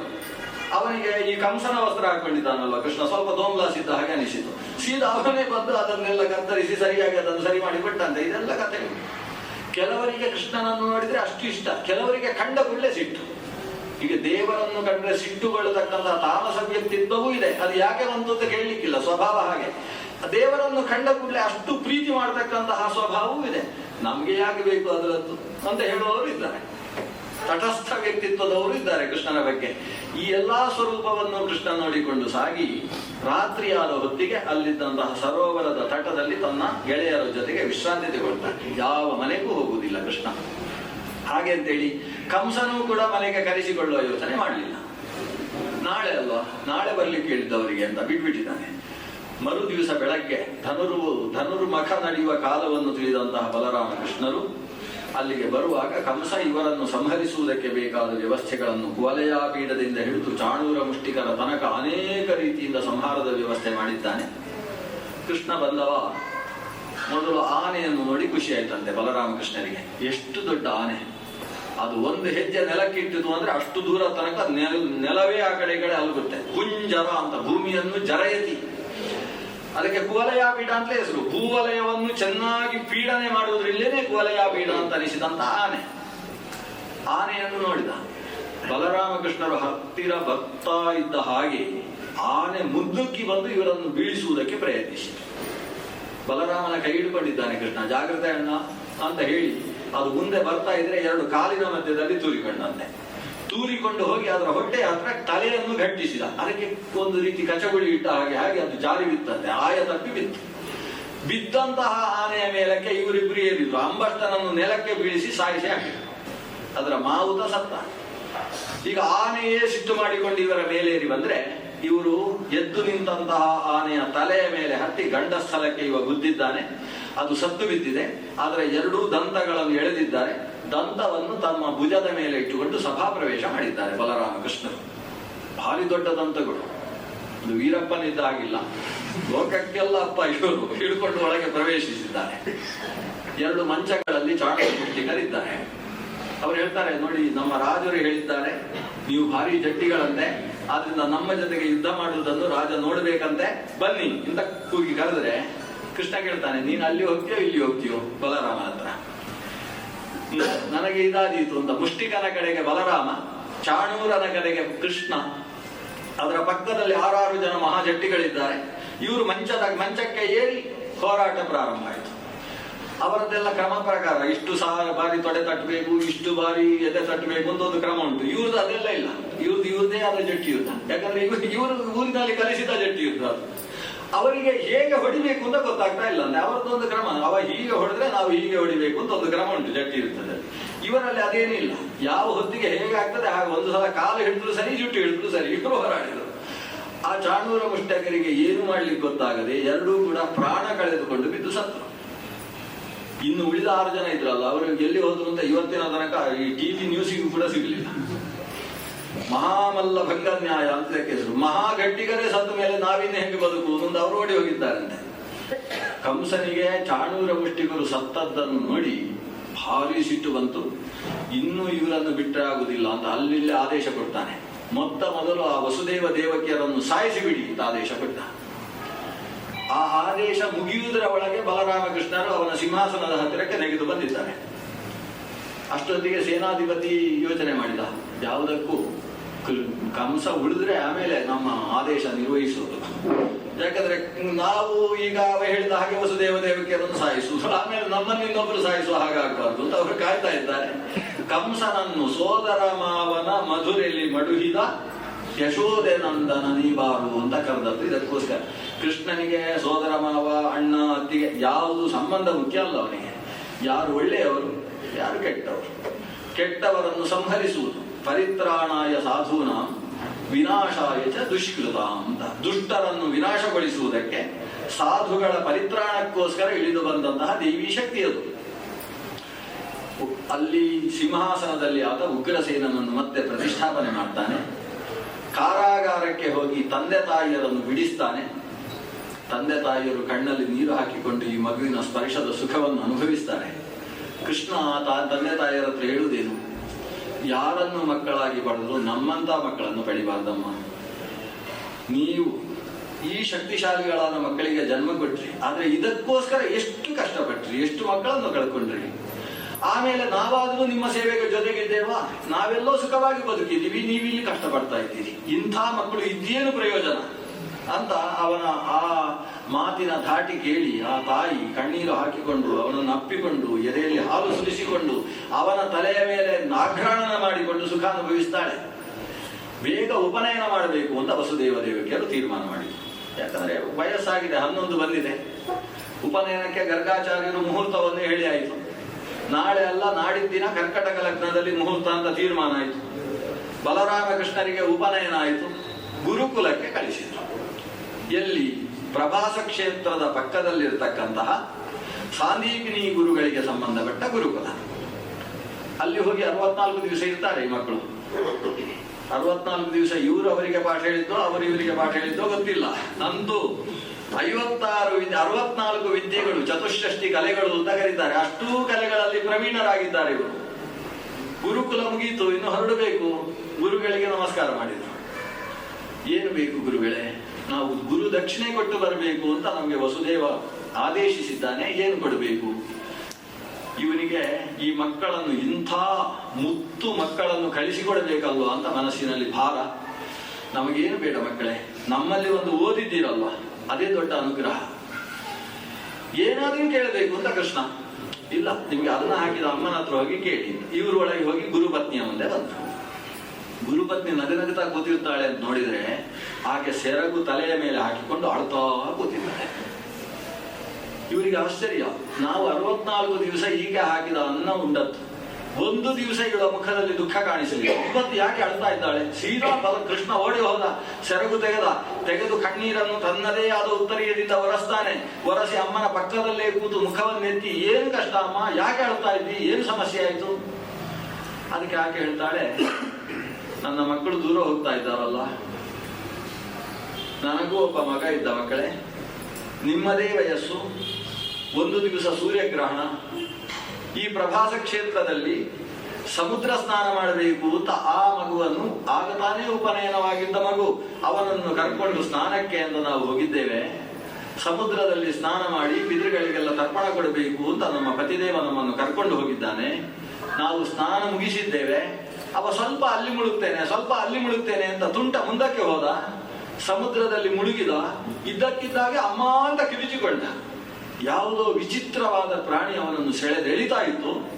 ನಾನೂ ಕೂಡ ಅವನ ಜೊತೆಗೆ ಹೋಗಬೇಕು ಅಂತ ಪ್ರಯತ್ನಿಸಿದೆ. ನಮ್ಮ ಪತಿದೇವರು ಎಳೆದು ಹಿಡಿದಿದ್ದಾರೆ. ನನ್ನ ಕಣ್ಣ ಮುಂದೆ ಅರಚಿಕೊಂಡು ಅವ ಸಮುದ್ರದಲ್ಲಿ ಮುಳುಗಿದ್ದನ್ನು ನೆನೆಸಿಕೊಂಡು ಕಣ್ಣೀರ ಧಾರೆಯಲ್ಲೇ ಬೆಳೀತಾ ಇದ್ದವಳು ನಾನು. ಯಾವತ್ತು ನೀವು ಈ ಗುರುಕುಲಕ್ಕೆ ಪ್ರವೇಶಿಸಿದ್ರಿ, ನನಗೆ ಆ ದುಃಖೆಲ್ಲ ಮರೆತು ಹೋಯಿತು. ಮತ್ತೆ ನನ್ನದೇ ಮಗನನ್ನು ನಾನು ಉಳಿಸಿದ ಹಾಗೆ ನಿಮಗೆ ಅನ್ನ ಹಾಕಿದ್ದೇನೆ ಮಕ್ಕಳೇ. ಇವತ್ತು ನೀವು ಹೊರಡ್ತಾ ಇದ್ದೀರಲ್ಲ ಅಂತ ಮತ್ತೆ ಗೋಳೋ ಅಂತ ಅಳುವುದಕ್ಕೆ ಶುರು ಮಾಡ್ತಾರೆ. ಬಲರಾಮಕೃಷ್ಣರಿಗೆ ಅರ್ಥ ಆಯ್ತು, ಇವರಿಗೆ ಕೊಡಬಹುದಾದ ಗುರು ದಕ್ಷಿಣೆ ಏನು. ಅಲ್ಲಿಂದ ಹೊರಟವರು ಅದೇ ಸಮುದ್ರದಲ್ಲಿ ಇಳಿದು, ಸಮುದ್ರದಲ್ಲಿ ಶಂಖ ಅನ್ನುವ ಅಸುರ, ಪಂಚಜನ ಅಂತ ಕರೀತಾರೆ, ಶಂಖಾಸುರ, ಶಂಖದ ಹುಳುವಿಗೆ ಸಂಬಂಧಪಟ್ಟ ಒಂದು ಪ್ರಾಣಿ. ಆ ಶಂಖಾಸುರನನ್ನು ಸಂಹಾರ ಮಾಡಿ ಅವನ ಪಂಚಜನ ಅನ್ನುವ ರಕ್ಕಸನ ಎಲುಬು ಅನಿಸಿದಂತಹ ಶಂಖ, ಪಾಂಚಜನ್ಯ ಅಂತ ಕರೆಸುವ ಶಂಖವನ್ನು ಕೈಯಲ್ಲಿ ಹಿಡಿದು ಯಮಲೋಕಕ್ಕೆ ಹೋಗಿ ಯಮಲೋಕದಲ್ಲಿ ಪಾಂಚಜನ್ಯ ಧ್ವಾನವನ್ನು ಮಾಡಿ ಯಮನ ಮೂಲಕವಾಗಿ ಅದೇ ಮಗನನ್ನು ಪಡೆದು ಅದೇ ವಯಸ್ಸಿನಲ್ಲಿ ತಂದು ಅಮ್ಮನಿಗೆ ಒಪ್ಪಿಸ್ತಾನೆ. ಇದು ಕೃಷ್ಣನ ಅತಿಮಾನುಷವಾದ ಲೀಲೆಗಳು. ಆ ತಂದೆ ತಾಯಿಗೆ ಎಷ್ಟು ಆನಂದ ಆಗಲಿಕ್ಕಿಲ್ಲ. ಇದ್ದ ಒಬ್ಬನೇ ಒಬ್ಬ ಮಗ, ಅದು ವಯಸ್ಸಾದ ಮೇಲೆ ಹುಟ್ಟಿದ ಮಗ, ಅವನನ್ನು ಕಳ್ಕೊಂಡಂತಹ ಚೇತನಗಳಿಗೆ ಇವತ್ತು ಅದೇ ಮಗ ಬಂದು ಅಮ್ಮ ಅಪ್ಪ ಅಂತ ಕರೆಯುವಂತಹ ಪ್ರಸಂಗ ಬಂದರೆ ಎಷ್ಟು ಖುಷಿ. ಆ ಆನಂದದ ಭರದಿಂದ ನಮಸ್ಕಾರ ಮಾಡಿದ ಕೃಷ್ಣನ ತಲೆಯನ್ನು ನೇವರಿಸಿದಂತಹ ತಾಯಿ, ನಿನಗೆ ಒಳ್ಳೆ ಹೆಂಡಂದಿರು ಸಿಗಲಪ್ಪ ಅಂತ ಆಶೀರ್ವಾದ ಮಾಡಿದ್ದಾಳೆ. ಒಳ್ಳೆ ಹೆಂಡತಿ ಸಿಗಲಿ ಅಂತ ಆಶೀರ್ವಾದ ಮಾಡಬೇಕೋ ಬೇಡ, ಒಳ್ಳೆ ಹೆಂಡಂದಿರು ಸಿಗಲಿ ಅಂತ ಒಂದು ಆಶೀರ್ವಾದ ಮಾಡಿದ್ದಾಳೆ. ಆ ಗುರುಪತ್ನಿಯ ಅಂತಹ ಪ್ರೀತಿಪೂರ್ವಕವಾದ ಆಶೀರ್ವಾದದ ಬಲದಿಂದ ಕೃಷ್ಣ ಒಂದಲ್ಲ, ಎರಡಲ್ಲ, 8 ಅಲ್ಲ, 100 ಅಲ್ಲ, 1000 ಅಲ್ಲ, 16,108 ಮದುವೆ ಮಾಡಿಕೊಳ್ತಾನೆ. ಆ ಕಲ್ಯಾಣ ಪ್ರಸಂಗದ ಕಥೆಗಳನ್ನು ನಾಳೆ ಕೇಳೋಣ. ಕೃಷ್ಣನ ಕಲ್ಯಾಣದ ಪ್ರಸಂಗ ನಾಳೆ ಕೇಳಬೇಕು. ಅದರ ಜೊತೆಗೆ ಕೃಷ್ಣ ಉದ್ಧವನಿಗೆ ಉಪದೇಶ ಮಾಡಿದ ಒಂದಿಷ್ಟು ಜ್ಞಾನ ಎಷ್ಟು ಸಾಧ್ಯ ಆಗ್ತದೆ ನಮಗೆ 1 ಗಂಟೆ 30 ನಿಮಿಷ ಅಂದ್ರೆ 90 ನಿಮಿಷಗಳಲ್ಲಿ ಎಷ್ಟು ಸಾಧ್ಯ ಆಗ್ತದೆ ನಾಳೆ, ಅಷ್ಟು ಮಾತ್ರ ನಾಳೆ ಉದ್ಧವ ಗೀತೆ, ಜಾಯಂತೆಯ ಉಪಾಖ್ಯಾನ ಮತ್ತು ಭವಿಷ್ಯೋತ್ತರವನ್ನು ನಿರೂಪಣೆ ಮಾಡತಕ್ಕಂತಹ ಮುಂದೆ 12ನೇ ಸ್ಕಂದದ ಕಥಾಭಾಗವನ್ನು ನಾಳೆ ಬೆಳಿಗ್ಗೆ 10:30 ಗಂಟೆಗೆ ಸರಿಯಾಗಿ ಸೇರಿ ನಾಳೆ ಉಪಸಂಹಾರದ ಕಾರ್ಯಕ್ರಮ. ಬೆಳಗ್ಗಿನ ಹೊತ್ತು ಉಪಸಂಹಾರ ಮಾಡೋಣ. ಇವತ್ತು ಏನು ಶ್ರೀಕೃಷ್ಣನ ಪರಮ ಪುಣ್ಯ ಕಥೆಯನ್ನು ಶ್ರವಣ ಮಾಡಿದ್ದೇವೆ, ಅದನ್ನು ಭಗವಂತ ಗೋಪಾಲಕೃಷ್ಣನಲ್ಲಿ ಮಧ್ವಪತಿಯಲ್ಲಿ ಎಲ್ಲರೂ ಸೇರಿ ಸಮರ್ಪಣೆ ಮಾಡೋಣ. ಶ್ರೀಕೃಷ್ಣಾರ್ಪಣಮಸ್ತು. ಸರ್ವೇ ಭವಂತು ಸುಖಿನಃ, ಸರ್ವೇ ಸಂತು ನಿರಾಮಯಾಃ, ಸರ್ವೇ ಭದ್ರಾಣಿ ಪಶ್ಯಂತು, ಮಾ ಕಶ್ಚಿತ್ ದುಃಖ ಭಾಗ್ ಭವೇತ್.